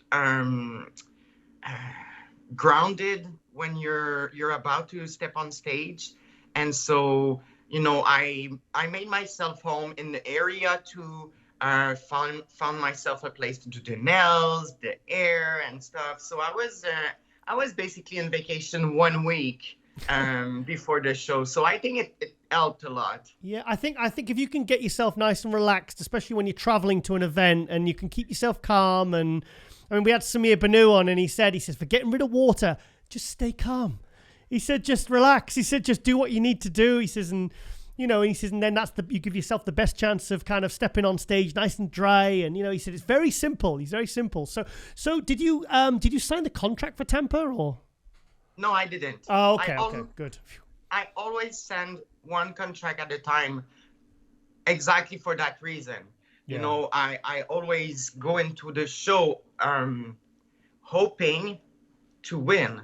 I mean, that's what most competitors do. So when you sign a contract with the IFBB, we are professionals. It's real contract. You have to, like, if you sign the contract, you have to show up for the show. It's just being professional. Yeah. So we are lucky to have, I think it's 1 week to sign and return before an event. So I had 2 weeks in between. So depending on the result, I have it here. I would have just sign it and return it, and one show and then the other. Yeah. It's always tempting, is it? When you win a show and you win it quite clearly like you did, you think, shall I just stay and do another one and get another win, or should I just shut it down for the Olympia? So you're obviously just going to shut it down for the Olympia now. Well, I think it's true. I have the desire to do Tampa, of course. Like I'm on a little high here, winning my first show and everything. But I've learned, I guess it's called wisdom. I mean, we are actually 11 weeks from the Olympia, which is, I said 10 because I always plan to be ready 1 week before so I can, relax and enjoy. But it's the biggest show of my life, so to go and do Tampa just to have fun and boost my ego of winning, that would be a mistake, I think. So what was your previous best kind of contest placings before this year? Before this weekend? So in 2019, I did 4 shows. I did Toronto, I placed second. Then I did Chicago Pro. I don't remember exactly the placing, but I did first call out. Yeah. And then I did Tampa. I also did first call out, and Arizona for another first call out. So 2019 was a very big year. It was 4 shows, always 1 month in between each show.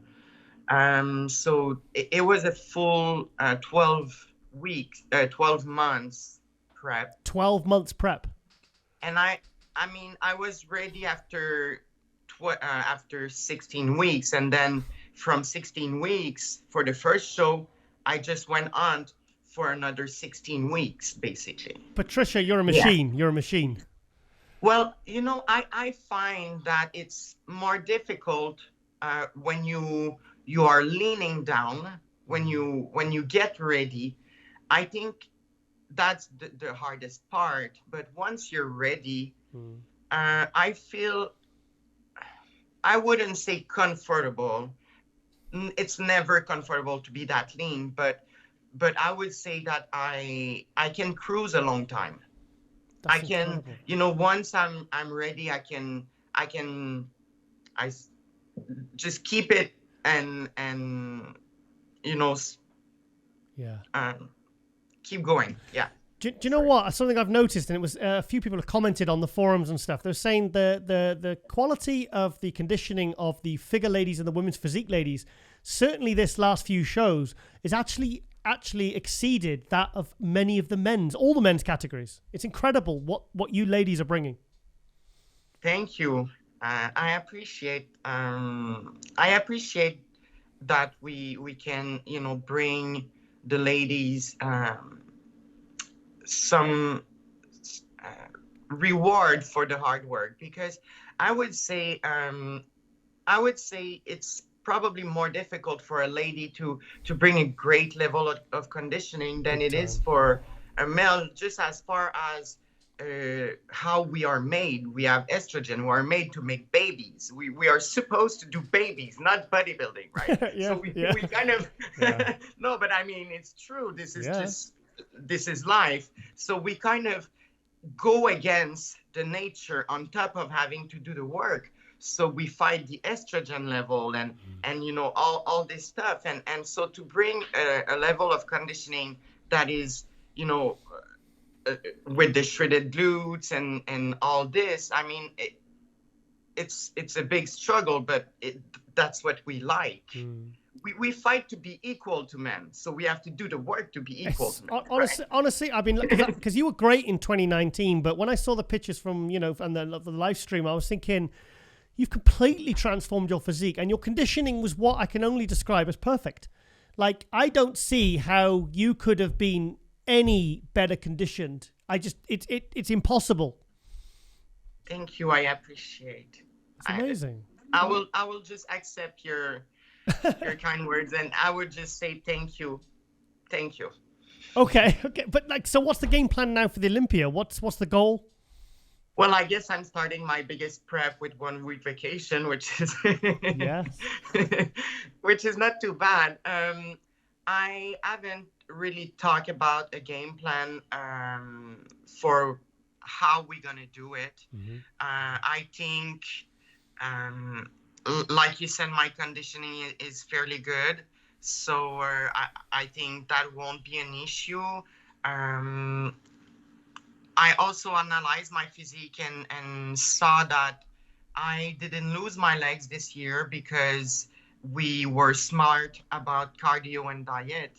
And so I will not have a big rebound from now to the show, because I will try as much as possible to avoid doing any cardio going forward, to keep, you know, the size and have them look, maybe improve and add a little bit of size in my quads going forward.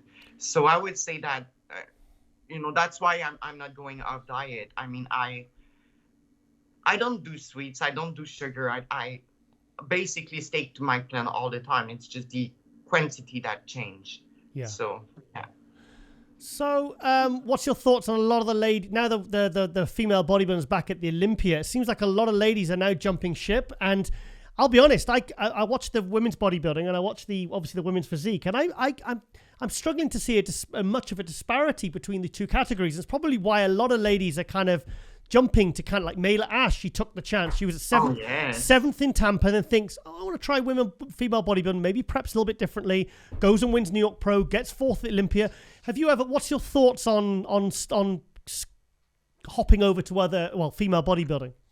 Well, I think in my heart I'm a bodybuilder. I think if you look at my shape that I bring this time for the Chicago Pro, it looks like the 80s bodybuilding. Yeah. So I am a bodybuilder. It's just that it's different kind of format. I would say, is it a word, format?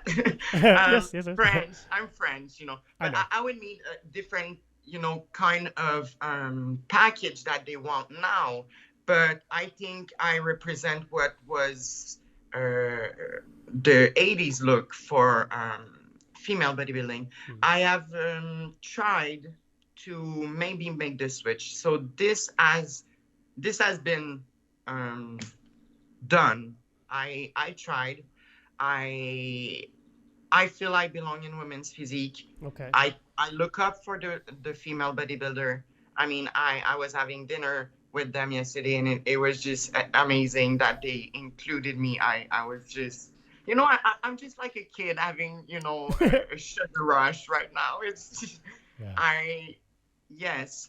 And so they really liked my routine, and I just do my best to, bring the best to the show. And I mean, in my opinion, any kind of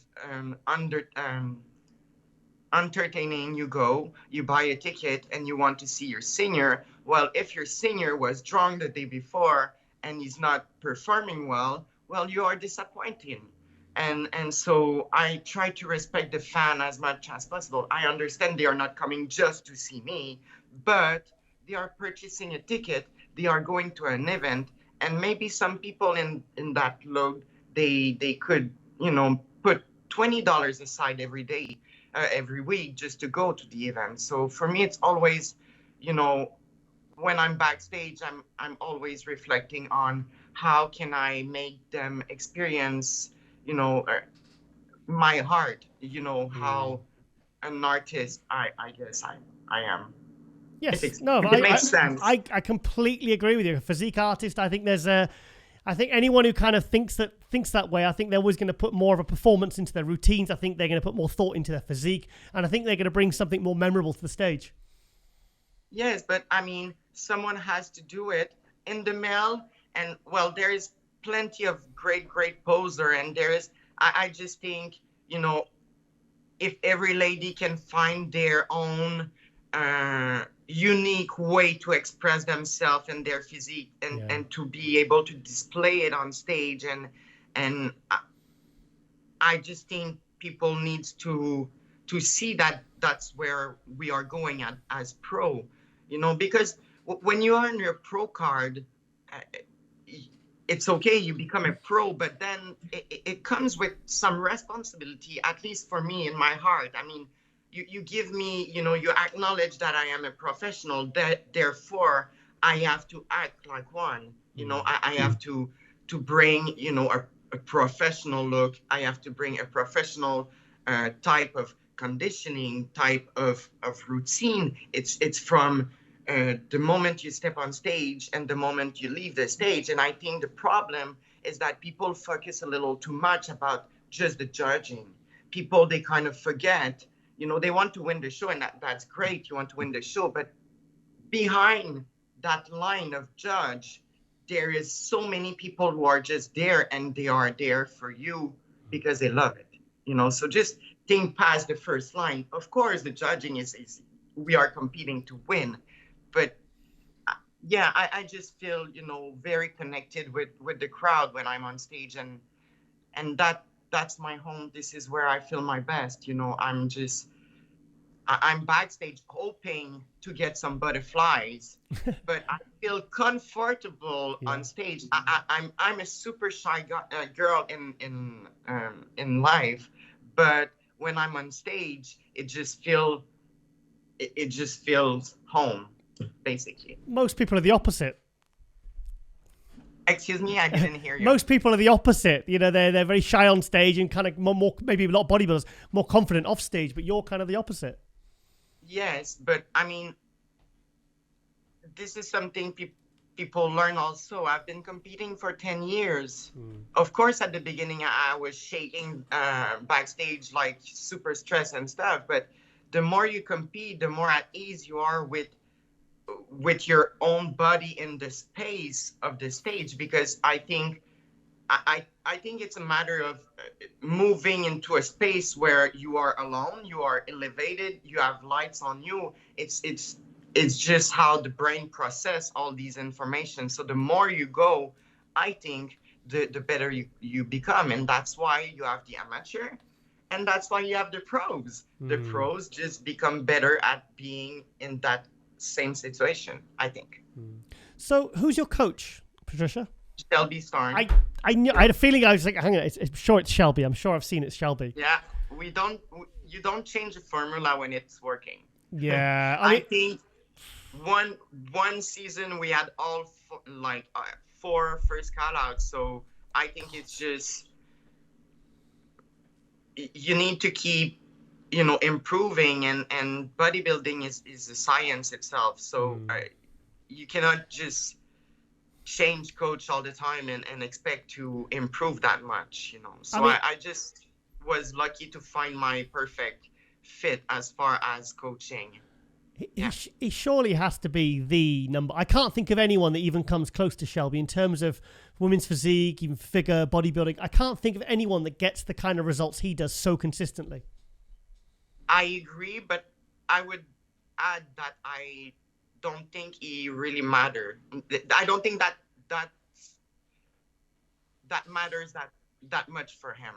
Right. I mean, I don't think he's trying at all to dominate the scene, or that's so much not his mindset. He's not counting the pro cards. Let's just say that way. The thing is, because he's so focused on the job, he's kind of actually maybe not focusing on how well he's doing, because it's just like, there's a Chris Acetos, Patrick Tours, and the Chad Nichols, and it's just success after success after success. And I've spoke to him, I've had him on the show, and he's so, like you said, he's so in the background, but he's just, all I care about is getting these ladies in absolute best shredded condition. I just love getting these ladies shredded.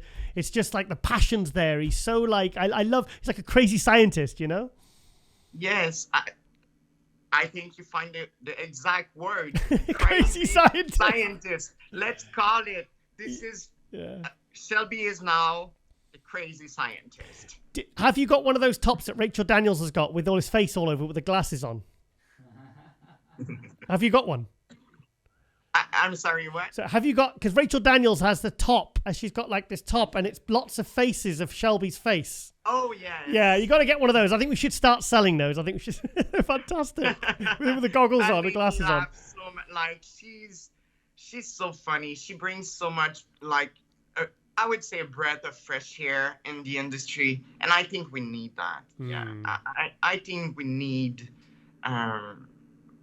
young ladies to actually that's what we were talking about each and everyone to bring their own very best and their personality on stage, and I think she does it perfectly.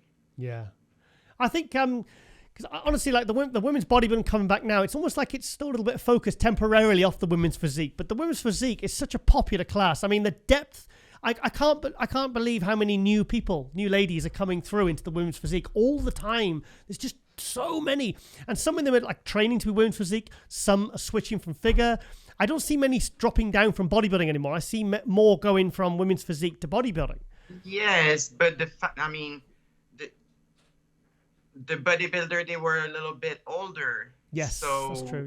Yeah.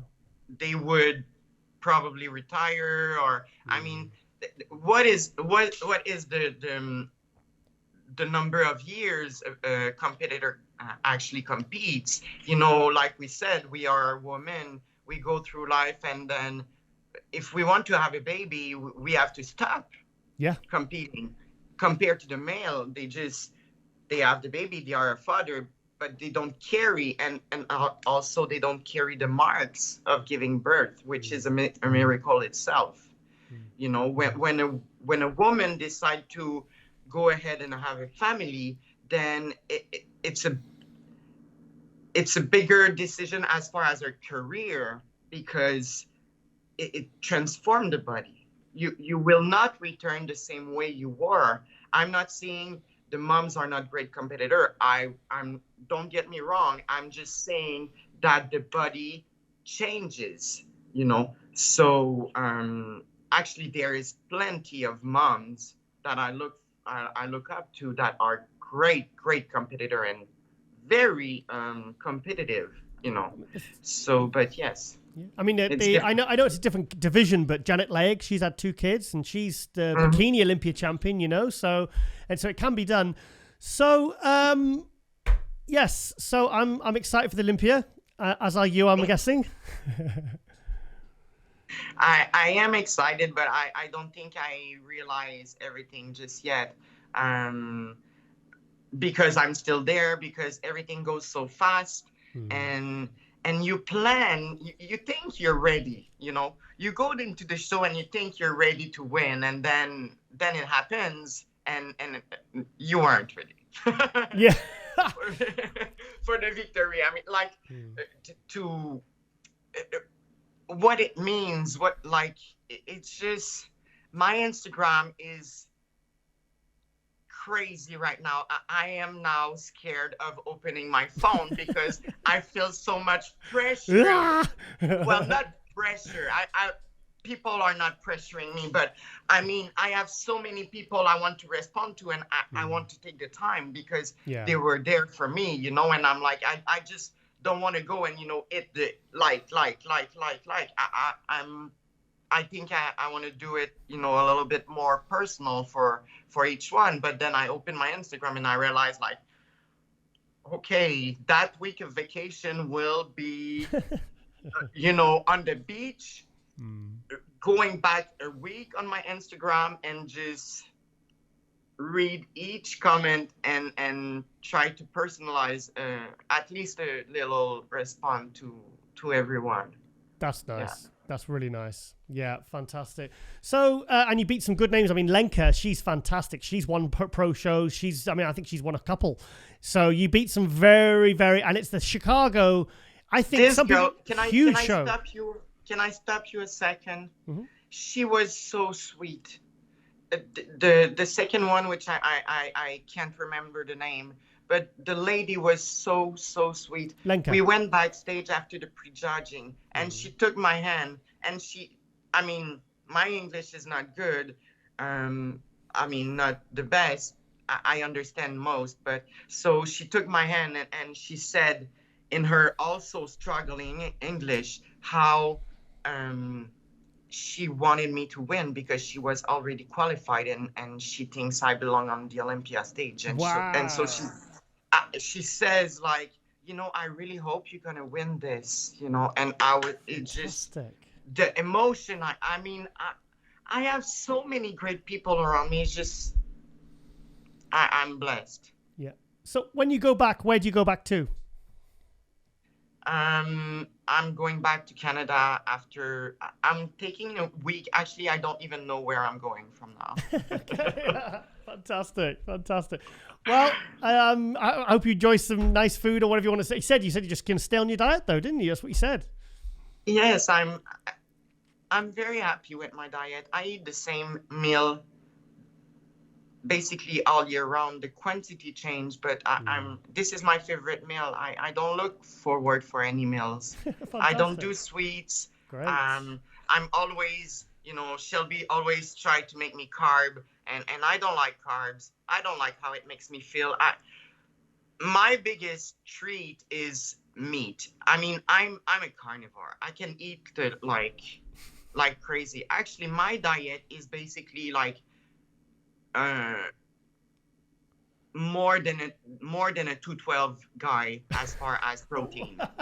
Really? And I have confirmed with Akim's coach Justin that I was eating very, very close to the same amount of protein than Akim. Wow, same amount of protein as Akeem Williams. Oh my God. Isn't it crazy? That is insane. But obviously it works for you, Patricia. It works for you. You know? Exactly. So that's absolutely amazing.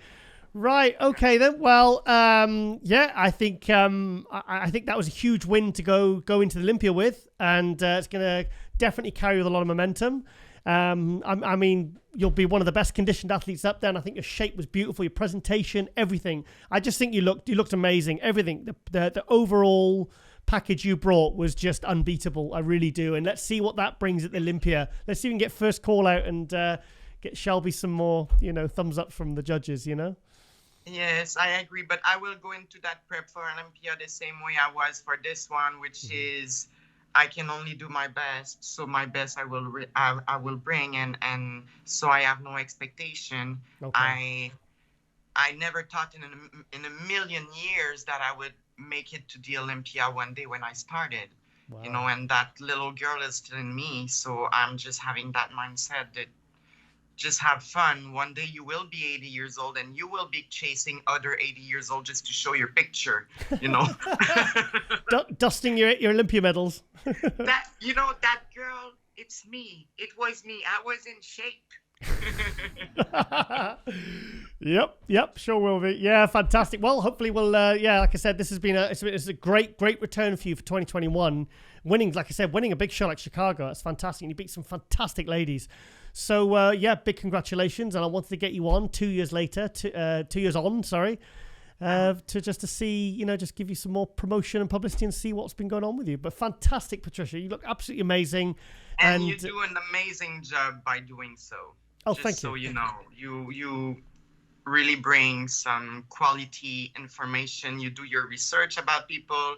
And I think I give you the pro card of media of bodybuilding. So to me, you are a pro just as any competitor. You are at that level, and I appreciate your work. Well, I do. I'll take it, but I'm not paying $250 a year for it. But I'll take it. Thank you. I take the sentiment. I don't think I am either, by the way. Okay.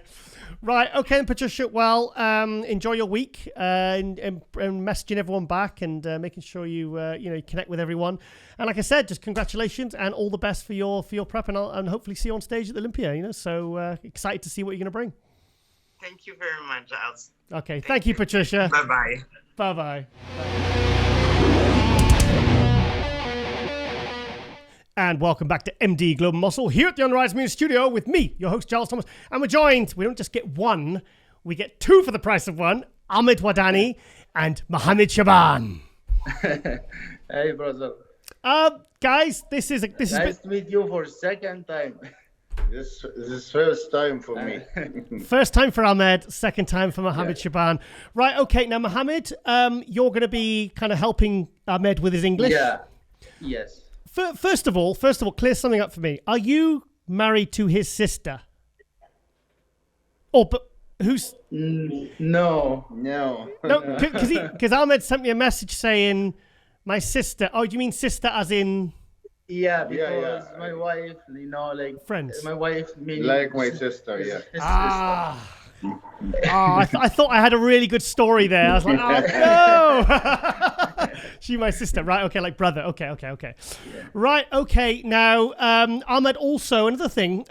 Your name is Wardany and El Sedani. Could Mohammed? Could you clear up why his last name is different on some sheets? Yeah, because my grandfather, his name El Wardany. Okay. But my last name, the family name is Sadani. Okay. Yeah, in Egypt, all people say to me Wardany, same my grandfather. Okay. But in world champion competition, just or professional competition. Just first name and last name. My first name Ahmed, my last name is Sadani.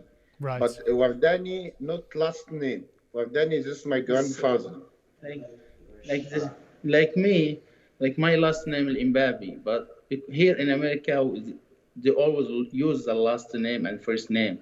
But in Middle East, in Arab country, they always use like the second name. And he's famous with Wardany.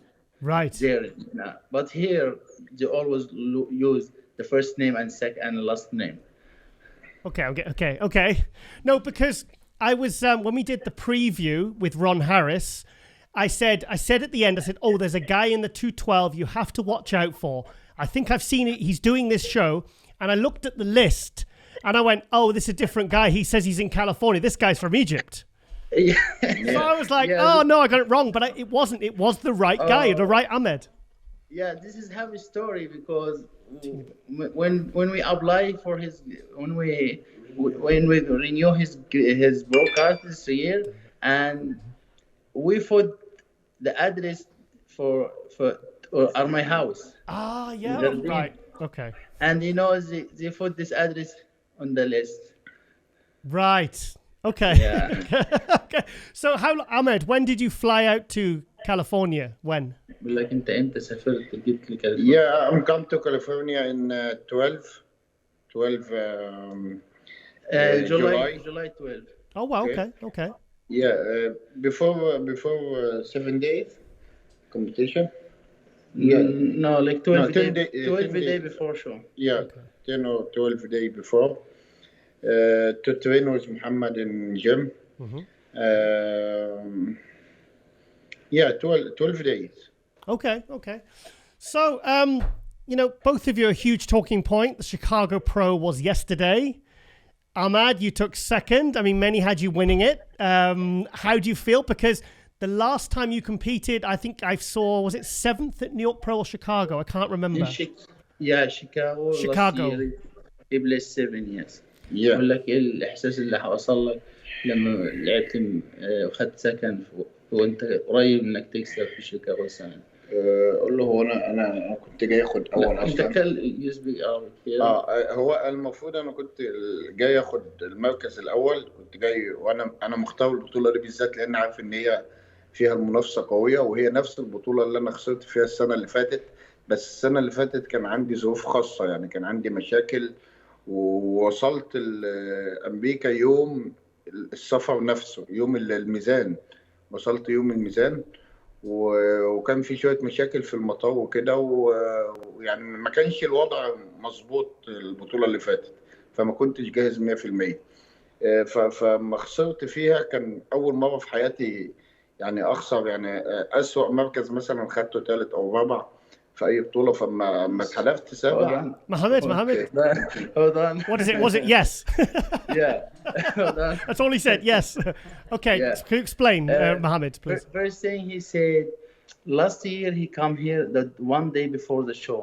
Right. And he have too much going in his life and problem, and he's not ready because he picked this show again because he felt like this is the bad place he get in his life the last year. And he want to trust in himself again and compete in the same show with the same guy and the same people. And he knows this show is have too many eyes on this show, and because he want to compete at this show. But last year because he have too much drama, had too much going, and he's not. He know he's not ready, But this year he coming early and he come more better. Is not the best look for him, but he want to take his he take his right back. Yeah, this is what he feel. So Ahmed, are you happy now with a great showing yesterday? يعني انت سعيد باللي حصل وش يعني الحمد لله انا مبسوط بيه، بس كان نفسي اخد المركز الاول.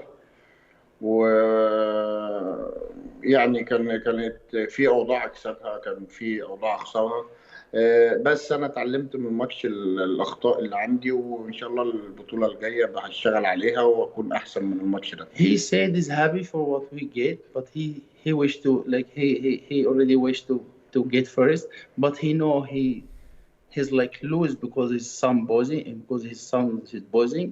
He don't lose because his condition or something. He just lose because he know his posing is not good enough. Oh, really? And yeah. And he learned from this show to get better and better. And second show Tampa, he will be bring more. That's my next question. That's my next question. What's the next show? Please tell me we're going to see you at the Olympia this year. Yeah, he never. He don't give up this year until he get qualified for Olympia. Good. Good. So Tampa next, and then hopefully straight to the Olympia. Yeah, inshallah. Oh, And I fantastic. like Tampa, but then inshallah. Yes. So she's staying in America with you. Yeah, I always stay with Muhammad. He live with me in California. California. No cookies, mind. Don't let him have any cookies between. No. Okay, no cookies. I don't know when I sleep what he do. hide them. So what was your what did you weigh in, Ahmed? What was your weight? بقول لك وزنك كام؟ With bound 208. 208. 208. Okay, then. So what did he go up by the time he hit the stage or down? لما بتطلع على الستيج بتبقى أعلى. لا أعتقد إنه كنت على الستيج 92 يعني حوالي 204. Like he 204, like 204. Okay. So it comes down. So he's still got 7 pounds. Wow. Yeah, his upper body is so crazy. His upper body is so big. Yeah. Like he have upper body like open bodybuilding. Yeah. I've said many times, I think Ahmed has one of the best front double biceps in the industry. Yeah. Entire industry. I said in photos he looks photoshopped. Yeah. Until you see a video. Like he's crazy with the double biceps. So crazy. Like he look awesome with that. Yeah. What's your height, Ahmed? like طولك قد ايه؟ 168. 168. 168. I think it's like 5.5 or 5.4. 5'5". That's a good height, because I think anything more above 5'6", and you can't get big enough for the 212. You know. Yeah, he's like 5'4", 5'5". I think so. Okay. So, what is going on with Egyptian bodybuilding? Why has it absolutely exploded this year? Mohammed El Imam, you got Hassan Mustafa, you got Rami, you two. What is going on? We have now in Egypt like big teams like Squad. He support everyone, and he just like blow up make the support get more big, and he supports Rami, he supports me, support Hassan, support many people, and also start when Rami get the Mr Olympia and he win, he make everyone believe he can do this, because it's everyone going. But Ahmed is the old bodybuilding in Egypt, and like me, I watch Ahmed I'm his fans before. I watch him in the picture. Like he's 20 years, he's 10-time world champion. Hang on. Yeah, he's 20 years training. He's the old one. For me, before I watch Ahmed Wardany, when I go gym, just with the picture on the gym, I said, who's this guy? I wish I will be like him one day. Wow. Yeah, I won up in World Championship 7 times. 7 times, yes. 5 times in World Champion and 2 times Olympia amateur. Wow. So what year did you turn pro? 2017. 2017. So yeah. When was your first pro show? I think he get the pro card in 2017 at Kuwait Classic, and he did same day in Pro Kuwait Classic, and he placed fourth. Right. Okay. No, because I remember seeing him at was it Korea? Yeah. Yes. It was Korea. Yeah. That was a good show. That was a good showing. Yeah. This first كان أحمد الشكناني, second Jose Roman, third Shom Koloida, me fourth. In Korea. In Korea, Yeah, we Yamagishi. Yamagishi, yeah. Second. Yes. Yeah, that's right. Yeah. He gets second with the Hidei Yamagishi. Yeah. So what was the judges' feedback, if you got any feedback from last night, Ahmed? What was the verdict on how you did, how you looked? كم قالوا لك ايه بعد الماتش اللي فات ده؟ الماتش بتاع امبارح؟ بس مش الحكام, يعني انطباع الناس كلها, يعني المعلقين كلهم. I get the feedback from Lee Hani, for him. Lee Hani?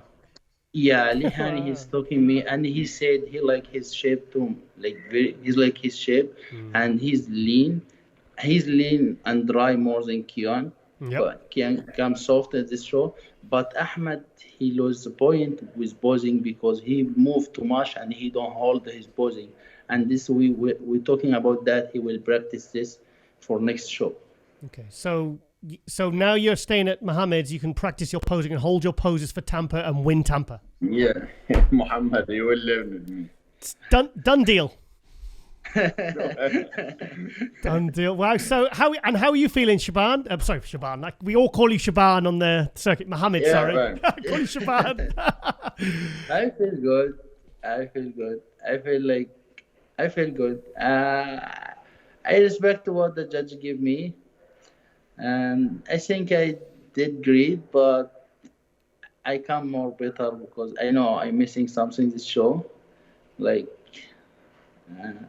I don't want to say, oh, I wish I get more place, or I accept anything, and I respect to all the judge, but I will make everyone like always surprised. Like, this is my third show, and I always get better, and I will keep going better, and like I will be like I will get my dream soon. So I thought you looked a lot better at the night show. I thought at the judging, you looked a Yeah. little bit from the back. I thought, oh yeah, you're better, sharper at Puerto Rico. The color at the pre-judging is not. I don't like the color at the pre-judging. It's so much light, and it's not good. I don't know. I try to get tighter more at the final, and also when when you always be in the center, always, and this show I get in the side, I start to like lose my mind. Like, I feel like bad. Like, I don't feel good. I don't pose hard. But when after I go home and I rest and I talk with my wife and we change the color, and I said, "This is a show already almost done. I need to pose hard. Even like any place I will take, I need to show more better. Show For the people, people yeah. more better. I want to show the judge I can better. Like, I just need to show them I keep improve." And this is what I did, and I moved from 5 to 4. Like, at the pre-judging, I'm 5 play. Yeah. And at the night, I'm 4. So, and I'm proud to be next to Roelly. This is Roelly's name. I'm fans of Roelly. Like, yeah, you beat Roelly. My God. yeah, like, I am fans. This is like something, meaning your dream coming true. Yeah. Wow. Yeah. So, are you going to go to Tampa with Ahmed? Yeah, I will compete at Tampa. Oh my God! Right. So, how many Egyptian athletes are we going to have at the Olympia this year? Brother, I keep compete until I go Olympia, until I make the judge believe. Yeah. More people in Egypt in Tampa. You know what? It's going to be incredible because what we're going to have, like, we could have 4 or 5 athletes in the Olympia this year. I mean, I've not even looked at the other classic and men's physique. It's crazy. I think it will be crazy where you have in open bodybuilding, you have just 4 people from Egypt. Yeah. For athlete from Egypt. And 212 we will have Ahmed. And we have a lot of player 212 in Egypt, but he have a problem with visa. They also, like, we have too many Ivy Pro 212 and also the open, but they don't have visa. Like, we have more coming. Wow! Just keep bringing them, keep sending them. Yeah, you should charter your own. You should charter your own aeroplane. Just keep sending them over, shipping them over. Yeah.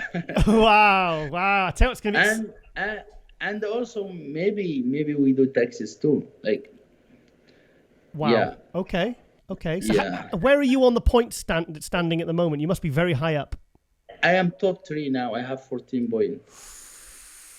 Wow. And how many points did you get, Ahmed, yesterday? How many? I think 6 points. Yeah. For second, 6 points. I think you'll get through on a win, Ahmed. I think you'll get to the Olympia on a win. Yeah, I think so. Yeah. If he don't win in Tampa, he will win in Texas for sure.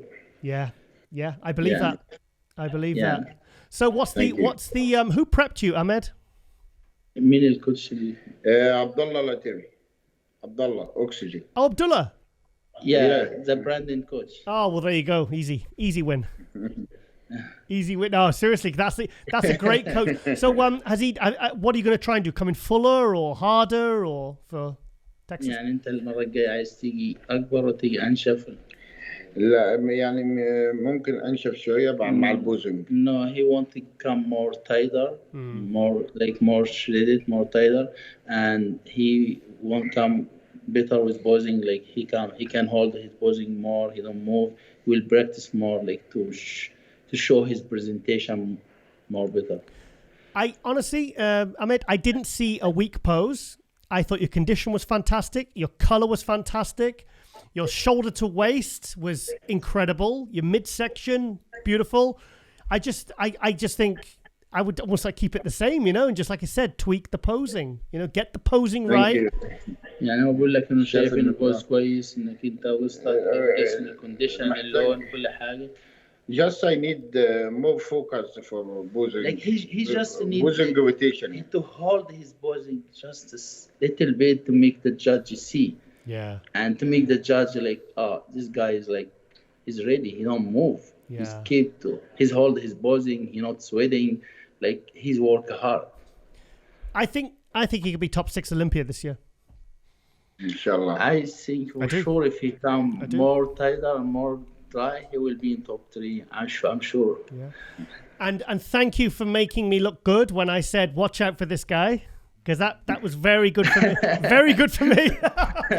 Because I could get he's relatively unknown, and I said, look, watch out for this guy. I said he's very, very good. When he nails it, he will make an impact. And you did yesterday, and you did the job. I mean, what a fantastic showing at Chicago, and now you go into Texas, and I think you're going to Orlando as well. Definitely. Yeah, I feel sure he will win some show for this too, like Tampa or Texas. Tampa. I will be better Chicago, and I will go to Olympia this year, inshallah. Yeah, no, I think so. So you're gonna, just okay, good, okay. Well, I want to get you two on. Oh, so what did you think of the show as well? Was it a good show? Yeah, it's a very good show, and it's like. It was all eyes talk about this show, and everybody come to watch. Like you feel like you at this is Olympia, the second Olympia is not the, like when you see the athlete and everyone is ready and like it's very, very good show. Like I had Puerto Rico before that, and Puerto Rico's like is also have like 17 or 16 athletes, and everyone is ready. But this show is make everyone feel like stress and nervous. What will happen tomorrow on the stage? I tell you what, at the judging, they really worked all the categories. Yeah, they make everyone work hard. But it gives you a chance to fight, though. It gives you a chance to. Yeah. People say, "I want to put me next to this guy. Give me a chance," and I think they did that. Yeah, they did. They did great job. Like they make everyone work hard. Was it a good experience for you, Ahmed? Did you enjoy it? يعني ده حسيت إحساس حلو واستمتعت جدا. أنا بحب أنافس في البطولات القوية أصلاً، وأنا مختار البطولة دي عشان أنا عارف إن هي قوية. He enjoyed that, and he liked to have the chance to and fight in the big show, because he enjoyed this, and he feel like any place he get, he feel he did something well, better than easy show. Like if you win easy show, like nobody talk about this. بعدين بحب البطولات اللي فيها ميديا قوية. And also all the social media, all the eyes on this show, because he love the big show like that. Yeah. So is he training with you and Charles Glass? Yeah, he training with me. Yeah. Oh, wow, mate! He's a gentleman. Doesn't get any better. Fantastic. Yeah. Wow. Like now he will bring something different. Right. Because I mean, Mohammed, you're probably the most improved competitor. I mean, if you take and every show I get more weight. Every show I grow more. Yeah. Like every show I get big. I keep calm, lean, and nobody know the secret. And nothing secret, just to work hard. Yeah. I just work hard. I told you before, brother. if someone was thinking he work hard, I work more hard than him. Yeah. I have a mind than different people. Like, I never give up. I give up when I die only. Yeah, wow. Okay. Well, I'm just so excited by what Egyptian bodybuilding has done in this last 2 years. I think it's really put Egypt on the map. I mean, it's not a huge country, but it's producing. You have Mr. Olympia. Yeah, this is what we try to say. This is what we try to show to all world. Like, we try to put our country on the light. Like, we try, like, on the map. We try to put our country. We said we here. We have good genetic. Egyptian. We work hard. We try to show, to make our country every day look good. Egyptians coming. Yeah. And we say the Egyptians coming. Yeah, we will come like army and just take the Olympia by storm. So Ahmed, do you feel proud representing Egypt? Especially internationally. انت فخور ان انت بتشارك ان انت بترفع يعني طبعا. Yeah, of course. Yes. Sure. Yeah. No, it's incredible. I think at the Olympic you've got to get some sort of group photo. You, Mohammed, hopefully Hassan, Rami, all of you, all five. Was it five or six? And also six of you? we'll be together on the stage. Yeah. Like, the name is also like me. I will be next to Rami on the stage for the list because my last name is Imbabi, and I will. This is like, we need the bishop to show. Oh, it's for Egypt on Olympia stage. Yeah. Oh, we have like this is this enough for us.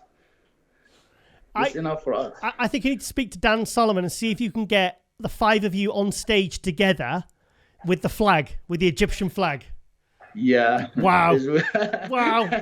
Absolutely incredible. How good would that be? I mean, like, that'd just be something to frame and put on the wall. Yeah. And this first time having like something like that. Like, yeah. Before we just like, when we get Rami at Olympia, like, this is like make us, everyone proud. Now, if we have 4 athletes or 5 athletes in same show, I think next year we will come to Olympia 10 or 12 person. Yeah. Yeah.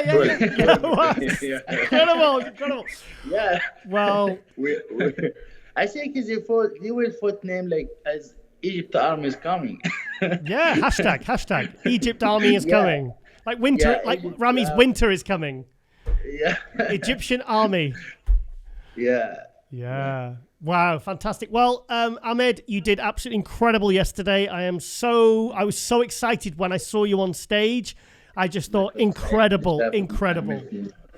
Thank you so much, brother. Thank you. My pleasure. And Mohammed, thank you so much for helping out. And it's great. And I like I said, unexpected bonus getting you on as well because this is great. And keep working, keep going, and we'll see you on stage at the Olympia. Inshallah. Yeah, and watch for the next show in Denver.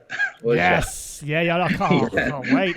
It's so exciting. There's so many good shows at the moment. All the shows this year have been so exciting. Puerto Rico was great, and the Cali, all of them. They've all been such great shows. Yeah, and the Tampa will be like strong show too because they have good athletes at this show. Yes. And we will have also the top 3 yesterday. Like, they have the second. The guy takes second. We have Max Charles. We have Roelly at the Tampa. I think Roelly will do it. And they have Charles Griffin. Oh, Charles Griffin. Oh shit! Yes, of course, Charles. Yeah. And we have someone is come back. I don't know his name. He's old school.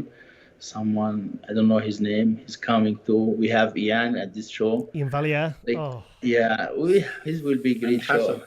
And maybe Hassan too, and maybe Mohammed Imam, the guy living God. Wow, what a show. I get excited talking about it.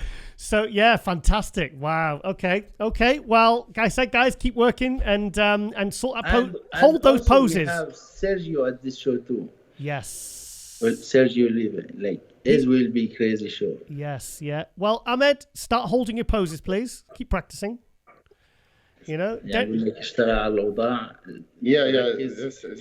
I will. Yep. It will, and I think it'll help you win, and and then you can get through to the Olympia, and it'll be great. Yeah, thank you, brother. Right. Okay, then, gentlemen, I'll let you go, and thank you so much for coming on MD Global Muscle. And like I said, all the best with everything moving forward. And like I said, thank you, brother. And thank you so much. Thank you so much. Thank you for Global. Thank you. And thank you, brother. All right, then, guys, well, I'll let you get to your cookies. Yeah, it's the only day we can have some. Yep, enjoy it, and then no more. Okay, thank you, brother. Thank you, guys. Bye-bye. Okay, guys, we're going to do an Open Pro pose down and placing kind of review for the Open guys at the 2021 Chicago Pro in Atlanta. It's very confusing, that. Hotlanta, I don't know why they call it that.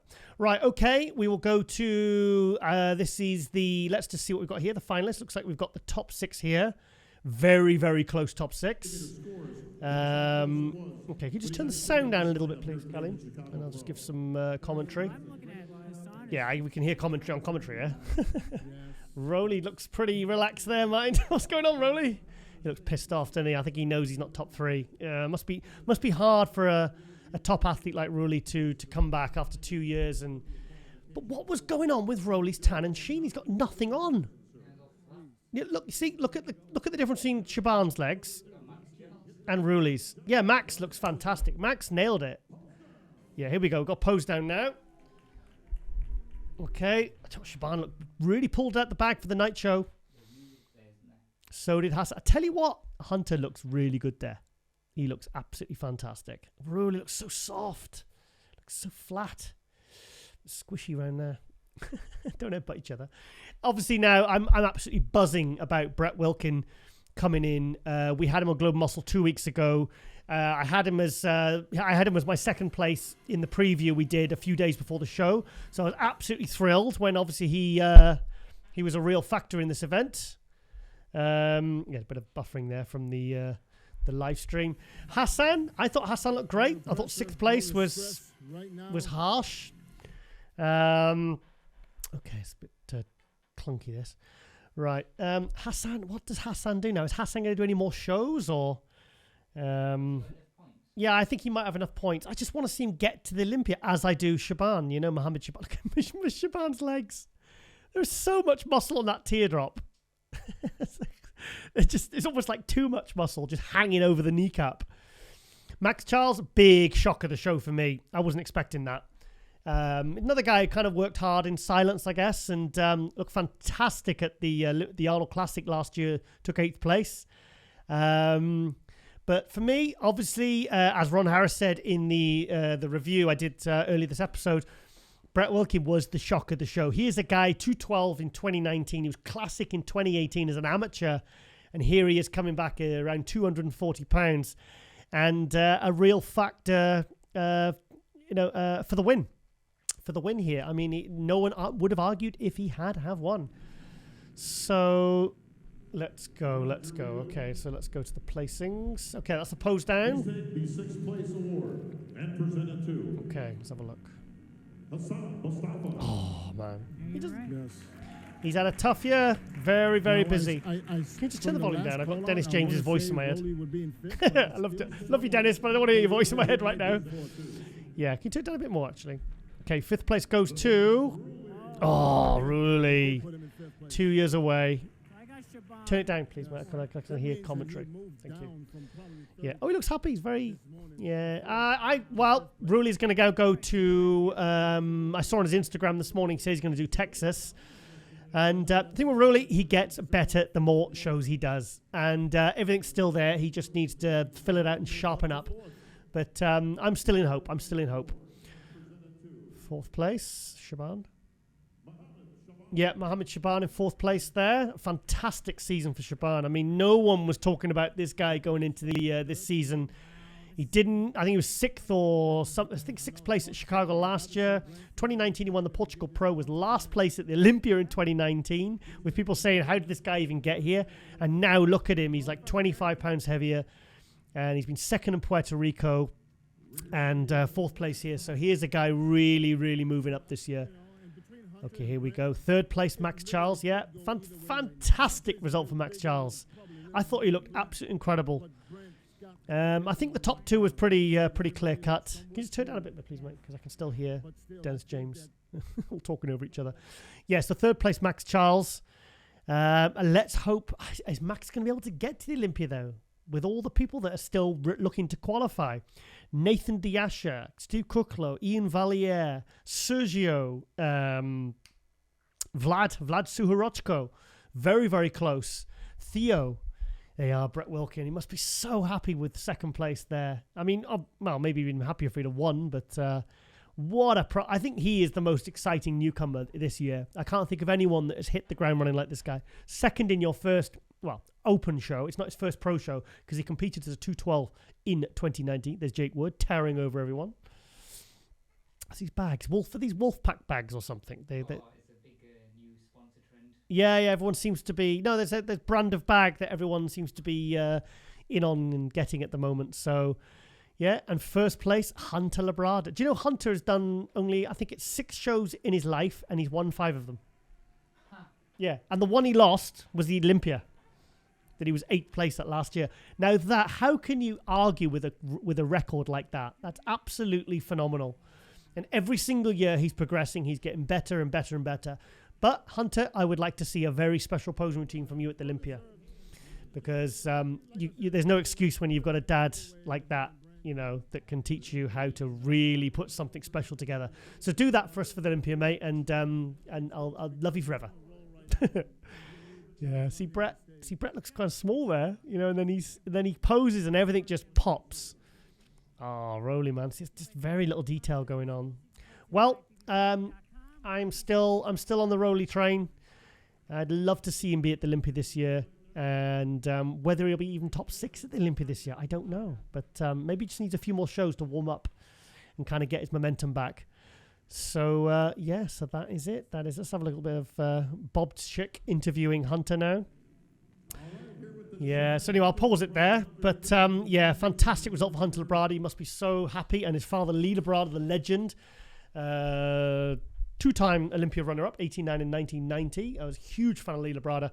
He must be very proud. But and Hunter still only, how old is he? 28, something like that. When guys are this good... and they're under 30, you've just got everything in front of you. It's just a fantastic position to be in. But, definitely wider across the shoulders this year. I didn't really see any other significant improvements. Maybe I'll have to go and compare the photos. But, fantastic result there. So now he goes through. He's shutting it down now until the Olympia. Hunter didn't even sign any more contracts. He was that confident that he would win. He would win here in Chicago, and Chicago is one of the biggest shows. I mean, it's up there with like the Arnold Classics and the Tampa's and New York Pros. So fantastic there. Right, okay, we'll see you at the Olympia, buddy. And I hope you've enjoyed this Open Pro review for the Chicago Pro Wings of Strength. I'd be professionally. I'm just reading the thing. Another Tim Gardner show. Tim Gardner's got 4 shows: Puerto Rico, Tampa. Forget the other ones.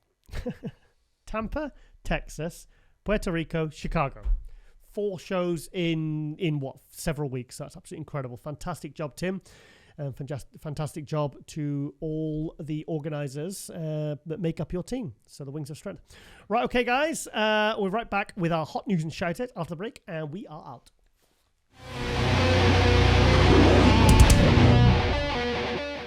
Okay, guys, it is time for our our spicy hot news and shout out segment for...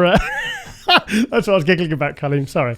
Bit of an inside joke. Okay, episode 106, season 4 of MD Global Muscle. Right, okay, let's adjust this mic. Right, I'm going to go straight into it. It's going to be Zach Merkel. Now, I'd heard about Zach because he... was this the guy that beat Nick Walker at the USA's? I think it was when Nick got second. I hope I'm being correct there. Back in 2019.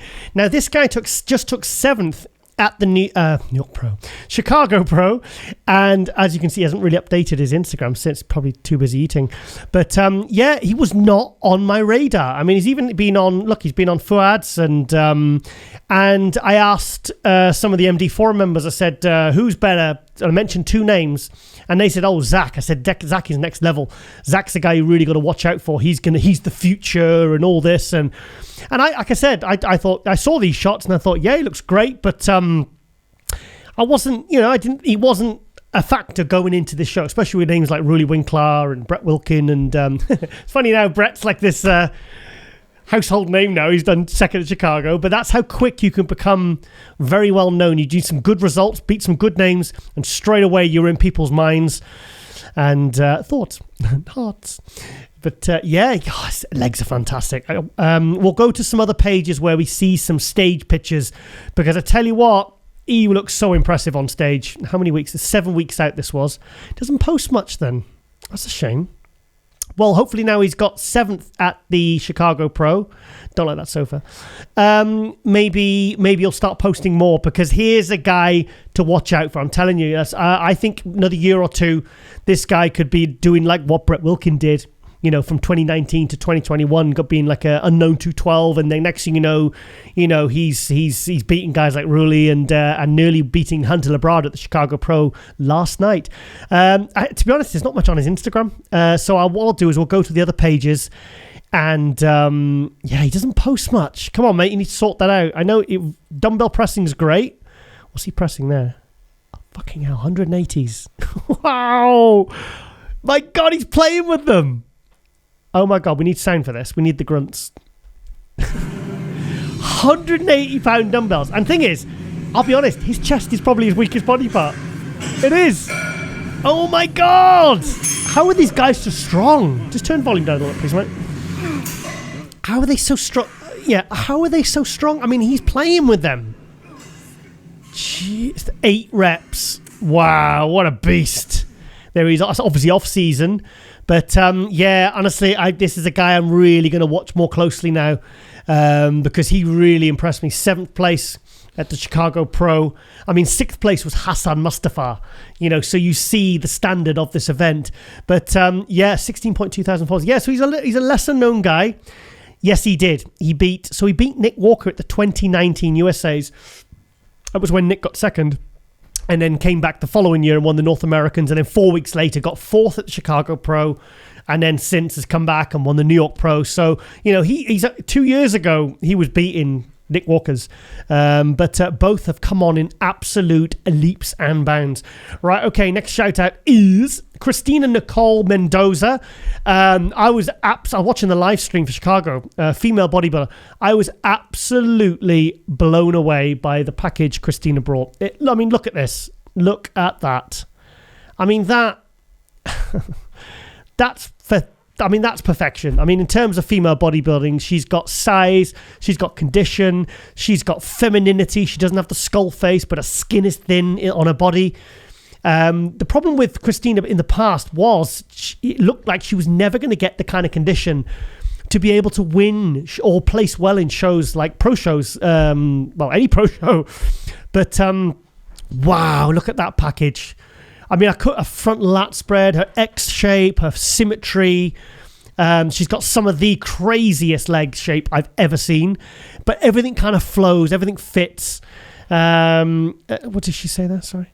2nd out of 21. Yeah, she could have won it as well. She was beat by Sheena, who was also very good. I thought she faded a bit for the night show, but she still took the win. But Christina, we want to see her on stage at the Olympia this year. We got to see her on stage at Olympia. So please, I really hope she's doing more shows. What does she say? Is she? Oh, Michaela. Is that Michaela? Oh, a coach, Michaela Aycock, prepping her. Wow, fantastic. Michaela Aycock, who we had on the other week, who won the Omaha Pro. Got her in a hotel room 2 episodes ago. That's her coach. Oh my God. Wow. Okay. So she's coaching her own competition. But like I said, there's not much on Christina from oh my God, look at that shot there. What a beast. Wow. So she can look all hardcore and intense and crazy in the gym like that. Training at Flex Lewis is there. And then she can look absolutely stunning. She looks beautiful on stage. Sorry? Natalia Mazonka. Yes, Mama with the lumps. Oh, that's Margie. That's Margie. Marvelous. She was 2nd at the Olympia. Miss Olympia. Yes, Mama with the lumps. Ivy, that's the lady we got on. Ivy Rains, you suggested we get on. Great guest, by the way. Renee Porter. Wow. So do you know what I've noticed with the female bodybuilders? They really, really genuinely support each other. Even if they're competing against each other. They're very supportive, the female bodybuilders. And I think, Christine's obviously been training at the Dragon's Lair. In all these pictures, actually, all these training pictures. I wonder where I don't know where she's from. Because the new Dragon's Lair is in Las Vegas. Flex Lewis's new gym, which is, I mean, Sean Roden's is training there. He's moved from California, outside of California, San Diego or something, to Vegas. Obviously, Roelly Chapados. I've seen Flex Wheeler there. Hassan Mustafa's been training there, and the equipment looks incredible. The gym looks incredible. And for me, it's the new mecca of bodybuilding. And I think that's what Flex was aiming for, because with Gold's Gym going more mainstream, at least 10 years ago now, the bodybuilders needed their own kind of home where they could be bodybuilders and feel welcomed, and not kind of Iris Kyle. That's Iris Kyle also and Hidetada opened their new gym. But see, that's a nice shot. Beautiful. Yeah, she's very photogenic. Very, very, very, very beautiful lady. Yeah, what an example. I mean, this is what they brought the Miss Olympia back for. These are the kind of ladies they want leading the way, who've got size. That's a gorgeous shot. Beautiful. Yeah, absolutely incredible. What a leap forward she's made this year. I just hope she goes and does more shows. I'm not sure of which female bodybuilding shows are left, but I really, really can't wait to see her on stage at the Olympia. I mean, could she be top 3? Definitely top 6. Easy peasy. Definitely top 6. Could she be a threat for the win? Do you think she could beat Andrea Shaw if she came in at best? I don't know. I think you've got girls like Anastasia, you've got Margie, Hella Trevino, Mayla Ash. I mean, and plus there's a lot of new ladies coming into the female bodybuilding who are switching from women's physique. Ladies like Michaela Aycock. Trying to think of some others now. Mine's gone blank. But so Christine Nicole at 275,000 followers. Oh my God. So so she's got a big fan base.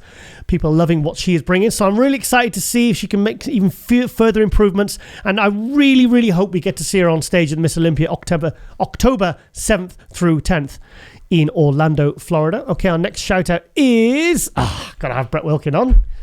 Brett Wilkin, obviously incredible. We had him on Global Muscle 24? 26 now. It wasn't last week, was it? No, one last week.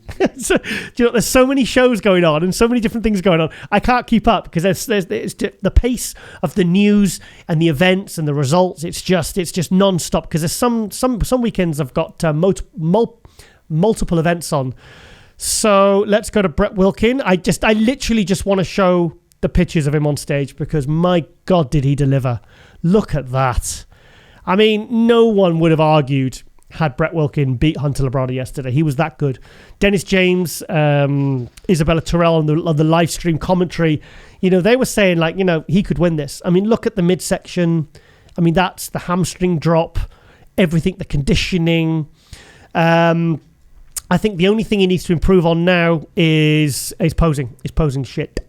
It really needs to be, because he's got such a beautiful aesthetic physique. If he could learn to get those classic angles and really get some nice transitions and really pose with real poise and really command the stage, he's going to just keep moving up. Absolutely incredible. There is with his wife, Ivana Ivusic. Like I said, I literally just wanted to oh my God, look at that. Got a shot. Wow. I mean, if you couldn't predict that this guy was going to storm Chicago by looking at that picture, then you don't know what you're talking about, because that small waist, great quads, condition, size, symmetry. For me, I said it before, he reminds me of like a white Sean Roden. Absolutely incredible. So yeah, very, very happy. Ivana as well, still looking to qualify for the Olympia. So it would be very, very cool if Ivana in the figure, she was fourth in the Olympia, 2018 I think it was, or 2019. She's been fourth in the Olympia. So how cool would it be to see Ivana and Brett? Look at that shot. Wow. To see them both at the Olympia would be so cool. And I would love to see John and Renee do it at the Olympia as well. And then we could decide who... Couple fight. Couple fight on stage, yeah. Yeah, they should do an award at the gala dinner to say the Olympia's beefiest couple. But is that Martin Fitzwater? Oh, there is a Hub t-shirt. But yeah, Martin Fitzwater. Yeah, there's a lot of talk around this guy as well. Young guy, also with Gasp. They seem to be pushing him quite heavily, and he's we'll maybe look at getting him on Global Muscle very soon. But yeah, he's been a big part of Brett's support system. Training at Armbrust Gym there, smashing it up. Look at that waist, tiny. Right, okay, yeah, I literally just wanted to just congratulate him really, because I'm absolutely over the moon, and I had him second as well in my predictions on the preview I did with Ron Harris earlier last week. So yeah, and like I said, he's a complete unknown in terms of the Open, and going up against guys like Roelly and stuff like that, to get second in a lineup like that is sensational. Beating Shaaban, beating Hassan Mustafa, beating Roelly. It's absolutely Zach Merkel, absolutely incredible.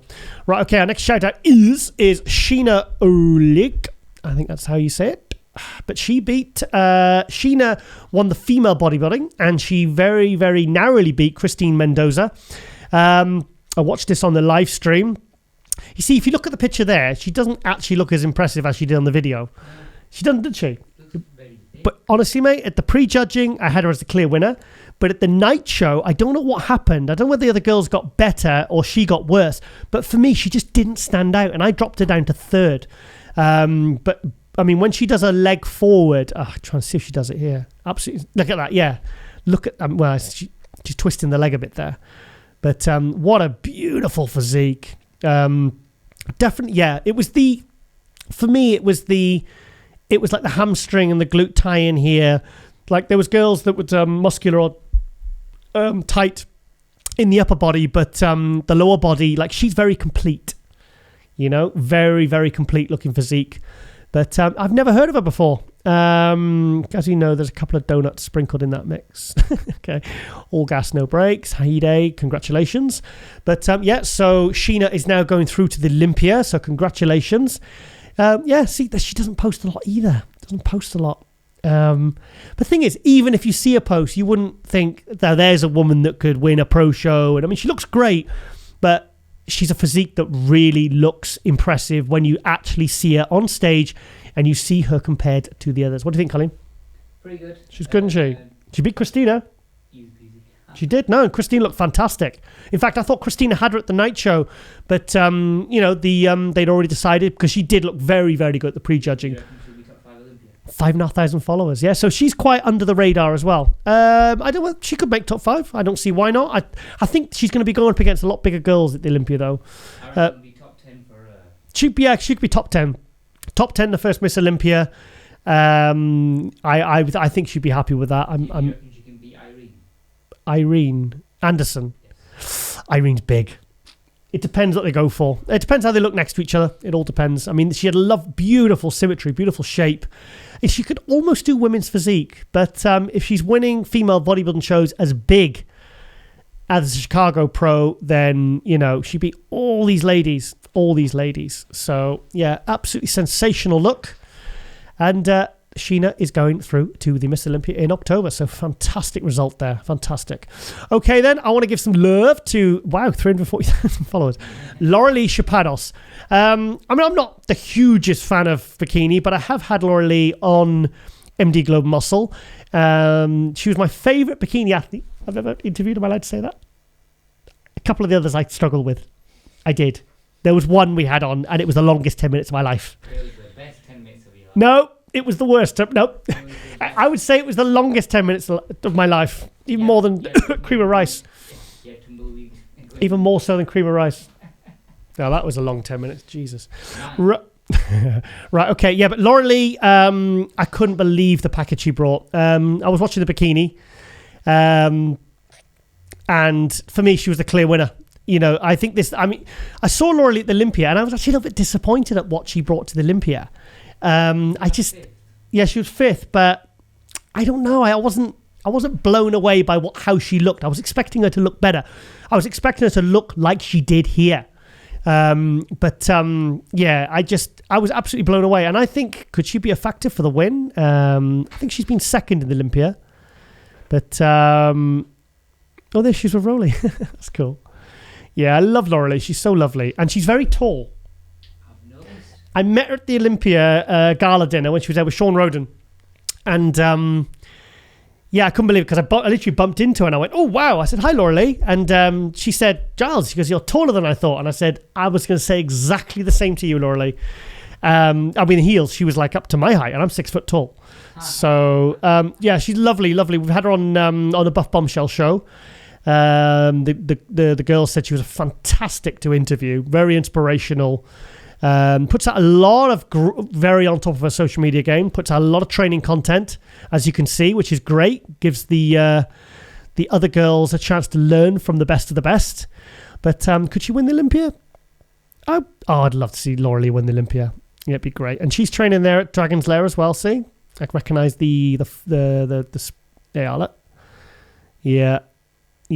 Oh no, I've trained with a couple of bikini girls, you know. They actually train quite hard. I thought you were going to say, oh, I've trained Roelly Winkler then. I've trained with, who have I trained with? What's pros? Isn't that a girl that would destroy you on legs? We don't talk about that. I was touring, I was tired. Oh, okay. I was tired, all right? I was tired and I didn't have a lot of strength or energy in me. And yes, I did train legs with the bikini girl a couple of years ago and she did, yeah. So I was definitely... Training with Phil or training with bikini girl? Okay, moving on. Right. Oh, yeah, trained with Phil, yeah. Oh, yeah, I was thinking, who have I trained with? I was like, Phil Heath. But, yeah, so congratulations there to Roelly. Yeah, she looks lovely. She looks beautiful. Yeah, fantastic result. Who's this guy? Is that a trainer? I'm guessing that's a coach or a trainer, or... That's what we used to defeat the other Isa Pacini, yeah. That was she 2019 Olympia champion. She was 6th last year at the Olympia. She won the Arnold Classic. Candice Yorishna. Wow, look all guff. Yeah, Brion. Okay, it's just too much. Right, okay. Yeah, fantastic result, Roelly. So happy for you. Now go smash up the Olympia. I would imagine she'd be shutting it down now. She's not going to do an Ashley Coltwasser and do every single show. Okay, we're going to go to Walt Whitman photo because I like his photos and he gets them very quick as well. When he photographs at these events, by the nighttime, you get the really good high-quality images, which is very unusual. I'm not sure about these black and white ones. Let's have a look. Let's look at Brett. Wow, yeah. Look at Brett there. See, sometimes with black and white, it tells the real story of their conditioning. Yeah, you can see how tight Brett is. I still think Brett could get harder, you know. You think? Yeah. I think he could get more. Yeah, he could definitely. I mean, the fullness and the roundness of his physique is so impressive. But somebody say freak show. Freak show. Well, him. He did. Okay. Yeah, we are Brett in colour. Yeah, I tell you what, another few pounds of muscle. This guy is going to be a factor. I mean, he was in this show, and that's his first open show. I think he was around 240. I mean, imagine him at around 250 with that same tiny waist. I couldn't believe it when I interviewed him 3 weeks before. I couldn't believe how fresh he was. Yeah, see, Roelly's a lot smaller there. I think that the pre-judging. He definitely filled out by the night show, but I don't know. I'm gonna pass over this showing because I think Roelly will get better this season. I think we can guarantee that. I think being off for 2 years, I think he needed a show like this to warm up and get his confidence and get his mojo back. But, wow, look at that. Shit. Look at Hassan. He's such a freak. I thought he looked really good last night. I was shocked by 6th place. But thing is, you're in a lineup that tough. I mean, his condition's good. I think, is that the best he's looked? Is that better than New York Pro? Is it better than Puerto Rico? Conditioning looks improved. This is dangerous. My winner. I know that's not going to happen. No, it wasn't going to happen. He got 6th. But, yeah, fantastic year for Hassan. I mean, maybe he hasn't got the results he wanted, but he's been bloody impressive with his improvements, and he's just kept going. And like we said earlier in the interview with Shaaban and Ahmed Wardany, the Egyptian bodybuilders, my God, absolutely incredible. And here we have the champ, only done 6 shows in his career, I believe, and he's won 5 of them. So apart from the Olympia, he's won every single show he's ever done. So, and he's still, was he 29, 30? He's 28 or yeah, he's he's well under 30, but wow, still improving. I didn't see huge improvements this year, apart from the shoulder width. But how do you get that off? Yeah, fantastic. I love that split down the side of his legs. Huge calves, great conditioning. Let's hope he can keep the improvements going for the Olympia. Maybe he's looking to improve upon his 8th place from last year. I think this Olympia is going to be tougher this year. I think it's going to be tougher. I think there's going to be more names in it. And I think we're going to maybe have a couple of surprise entries, maybe. Who knows? And there's obviously still a lot of guys yet to qualify. We have Spain, we've got Nathan Diasha, Vlad. We have Texas. We have Tampa. We have the Arnold UK. No, so the Arnold UK is qualified for next year. But the Arnold America, the winners, get to qualify for the Olympia. But I have a feeling that the people who win the Arnold will already have been qualified. Because I think Brandon Curry's doing it. Oh, yeah, you mentioned Yeah, so I think if Brandon Curry's, he's probably one of the odds-on favourites with William Bonac. Obviously, William Bonac being the current champion because he won the Arnold Classic last year. I love this shot of Keon. Absolutely incredible. Look at that. Wow. See, his conditioning doesn't look too bad there. But he's still going to have to tighten up for the Olympia. He knows that. But with a few more tighter, I mean, if he's 85% there, if he's at 95 for the Olympia, he's going to be top 5. He's going to be a factor. I know some people think he could maybe win it, but I don't think he's at Sean Clarida or Kamal's level yet. And I don't think he'll beat Lunsford either. I think Lunsford is going to maintain any of the impressiveness he's built this year from training with Hani Rambod. I tell you what, Lunsford could pull the upset this year. Maybe even step over Clarida. I don't know. But look at his quads. What a beautiful shape. Absolutely amazing physique. Amazing. Right, okay, then I think that's enough of Walt Whitman, but fantastic photography. So check him out at W_Whitman photo. Okay, our next shout out is... Okay, who's this? Oh, Bodybuilders Without Borders. It's this guy. Yeah. No, I bring him up because he has all the latest photos and video clips, so it's interesting to get. Let's see some video. Let's see Brett versus Hunter. Here we are. That's what we want to see. There we go. There you go. What a top 4. That's actually Brett's only weak compulsory pose, the front bicep. But wait till he hits his front lat spread, then you'll see things popping. Let's have a look. Shaaban looks good there. Shaaban looked really good at the night show. He didn't look so great at the prejudging. He was a little bit watery. Tell you what, Max Charles looks good, doesn't he? I did not have him even in. I thought he'd struggle to make top 5 in this lineup in the lead up, but he really, like he did at the Arnold Classic last year when he took 8th place, he really shocked me. That side chest is sensational from Brett. Look at Mohammed. He's so massive. He's huge. Yeah, Hunter looks good there. He just definitely needs more back. He needs to keep that back growth coming. I don't like Max's rear shots. I don't like his riddle bicep and I don't like his rear lat spread, but his front shots are sensational. He's fresh, isn't he, Brett? Look at that. He's posing. He's very jerky and amateurish. See, it's just there's no build up, you know? The lat spread though, look at that. Wow. See, look at all that jerking and flapping around. It's flappy arms. Yeah, you don't keep the flappy arms down, please, mate. Please, Brett. Use that as a t-shirt. Yeah, flappy arms. No flappy arms. # no flappy arms for the Olympia, Brett. But Shaaban just absolutely hanging with muscle. But ab and thigh. I tell you what, who would you give that one to? They all look good actually in that shot. I reckon that's like Hunter's signature pose. Yeah. He hides the pec as well because I noticed the pec. A lot of people don't, you know. He poses around it pretty well. Tom Max looks popping there, doesn't he? Huge. Yeah. He's big dude. Yeah, fair play to Max. I wasn't expecting that. I don't know. Right. Okay. So we'll leave that. Let's go to. Oh, here's a good one. This was Brett. I'm guessing this was Brett in 2018 as a classic. 2019 he came back. This was a Junior USA's, I think, as a classic. 2019 he came back as a 212. He took 2 years off, moved to Denver, Colorado with his wife Ivana Vucic, and look at the result. Look at that. And now he's like, everyone's talking about him. Everyone's raving about him, you know? So let's see another video. Okay, let's have a look. Is this photos or video? Yep, that's photos. Yes, he looks good there, doesn't he? Very complete. Very complete. It's a good shot for Hunter as well, and a good shot for Max. Yeah. Tell you what, Max absolutely takes that one. Yeah, very, very close. I like seeing the close ones. I think sometimes as fans we get a little bit, when the big names come in and they look absolutely incredible and you know that everyone else is fighting for second, it gets a little bit boring. Okay, let's have a look. Now this is, now I believe that's Matt Kuba.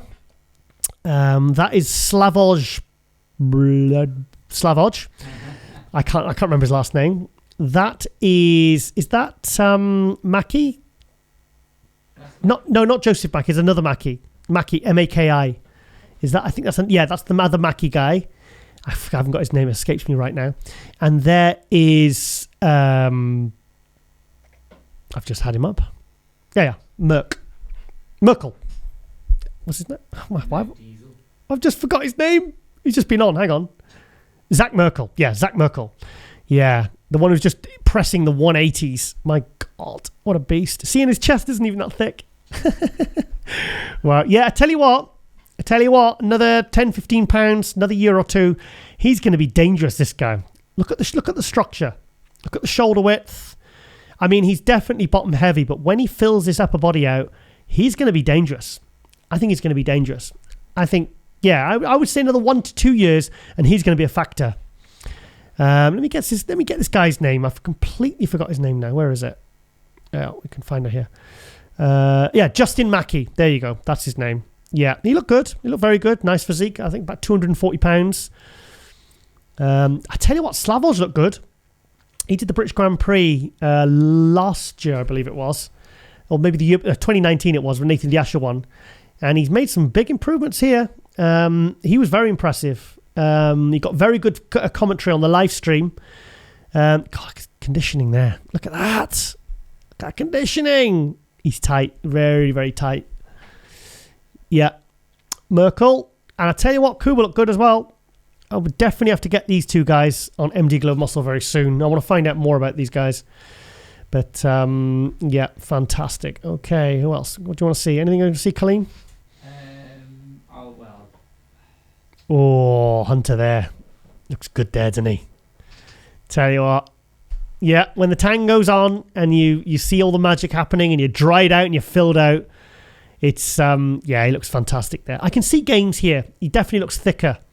He definitely looks fuller than he did, say, at the Olympia last year. I mean, he said, I'm sure he claimed he was about 10 pounds heavier. I don't see it personally, but I can definitely see he was wider across the shoulder girth, and I think he's a little bit fuller around this area here. But, I see his back. I'd just like to see a bit more going on. But like you said, he's young. He's only been going a few years. He's won the Tampa Pro last year, 8th Olympia. He's won Chicago. I mean, the guy's fucking unstoppable. But, nice small waist. Good arms. Looks great. Fantastic. So we're very excited to see what Hunter will bring at the 2021 Olympia. Right, okay, let's go to our next shout out to, and I know I keep bringing him up every week, but Ian Valliere, I'm telling you, he's the one to watch this year. I mean, I know he's 7th place last year, won the New York Pro last year, but look at that. He's literally posted this today. Do you know what? I think we're going to have to get him on with his coach, Patrick Tour. We've got to get him on because I've got really high hopes for Ian this year. I think he's going to crack top 6 at Olympia. I think he will win Tampa. I think he'll beat Roelly. I think he'll beat everyone. And I think he'll be top 6. Ian Valliere versus Hakeem at Olympia, who wins? Ian. You think Ian? Yeah, Hakeem's good, mind. Yeah, so is Ian. What about Sergio? I forgot. Yeah, he's doing the Arnold Classic. So unless he wins, he's not going to the Olympia. So, but we're all excited to see what these guys are bringing because they're improving so much. I mean, literally, I know I've showed. So he's 2 weeks out there. I mean, I've never seen this level of thickness. If you go back and watch the 2019 Portugal Pro, go watch it on YouTube and have a look at how big Ian was then, because it doesn't even look like the same guy now. It doesn't even look like the same guy. It's incredible. Look at that. I mean, I think he's gone next level this year. I really do. You know, I've been watching all his training footage. You know, I mean, look at that. I mean, what is he bloody gag squatting there? I think we showed this the other week. Look at that. He's playing with it. I mean, that you'd think those plates were fake. The way he's moving that weight. Rubber weights. Yeah, rubber weights, yeah. Rubber coated, but definitely steel inside. But, yeah, absolutely incredible. What is he there? That was what? Was that 2013? Look how young he looks there. Tiny. Sorry? Tiny. Because the thing is, he's still only 30 years old. Ian's only 30 years old. I mean, he's still very, very young, but in terms of bodybuilding. But what a monster. Yeah. Prepping Chris Bumstead as well is technically his brother-in-law, I suppose you could call it. Yeah, well, anyway, we've shown you Ian many, many times, but I just keep hyping him because I think he's going to be absolutely sensational breakout athlete this year. Again. And also, I want to give a shout out. I forgot to give a shout out last week. I must apologise to Lindsay Angel, a UK athlete who finally got a pro card at Portugal Pro. At the Amateur Olympia the day before. She's been working with Shelby Starnes. Terrible pictures, quality-wise, but you can get the idea of the level of condition and muscularity Lindsay brought in the women's physique. And she's been trying for a pro card for a few years now, and she puts her heart and soul into it. She's a lovely, lovely lady. She came to one of the Phil Heath events I did on one of the tours I did with Phil in 2019. And somebody works very hard in silence and does her own thing. And here we are. Look at the stage. How cool's that? Look at that. Oh, even the amateurs get to come up on that amazing stage at the Portugal Pro. That's so cool, isn't it? Look at that. Like rotisserie. Rotisserie muscle. What? 90s shows. What, like, yeah? 90s shows. Blind Date where they... Blind Date. Hey, look, the American viewers won't know what Blind Date is. Did they have Blind Date in America? I'm sure they have something equivalent. Something, yeah, they will have. Yeah, they will have. It's like, yeah, they do. So anyway, Lindsay got her pro card. So absolutely fantastic result. And obviously Shelby Starnes. Is there a better female bodybuilding coach in the world? I don't think so. So she's absolutely buzzing. So big congratulations to Lindsay there. So look forward to seeing her making her pro debut very, very soon. Oh, she's got a good amount of followers. So she's now IFBB Pro, and I know how much that means to her because I spoke to her a few times, and she said, this is a huge dream of hers to be able to turn pro and compete on the IFBB Pro League stages. Right, okay, have we got another one left? Or is I just nothing? Oh, nothing, okay. Right, okay then. I hope you've enjoyed this episode, this Chicago Pro review with all the champions, and obviously one of the athletes from last week's Portugal Pro, Theo there from France. So we try and keep it very international, hence the name Global Muscle. Okay, guys, thank you for watching. Thank you for supporting. And ladies and gentlemen, we are out.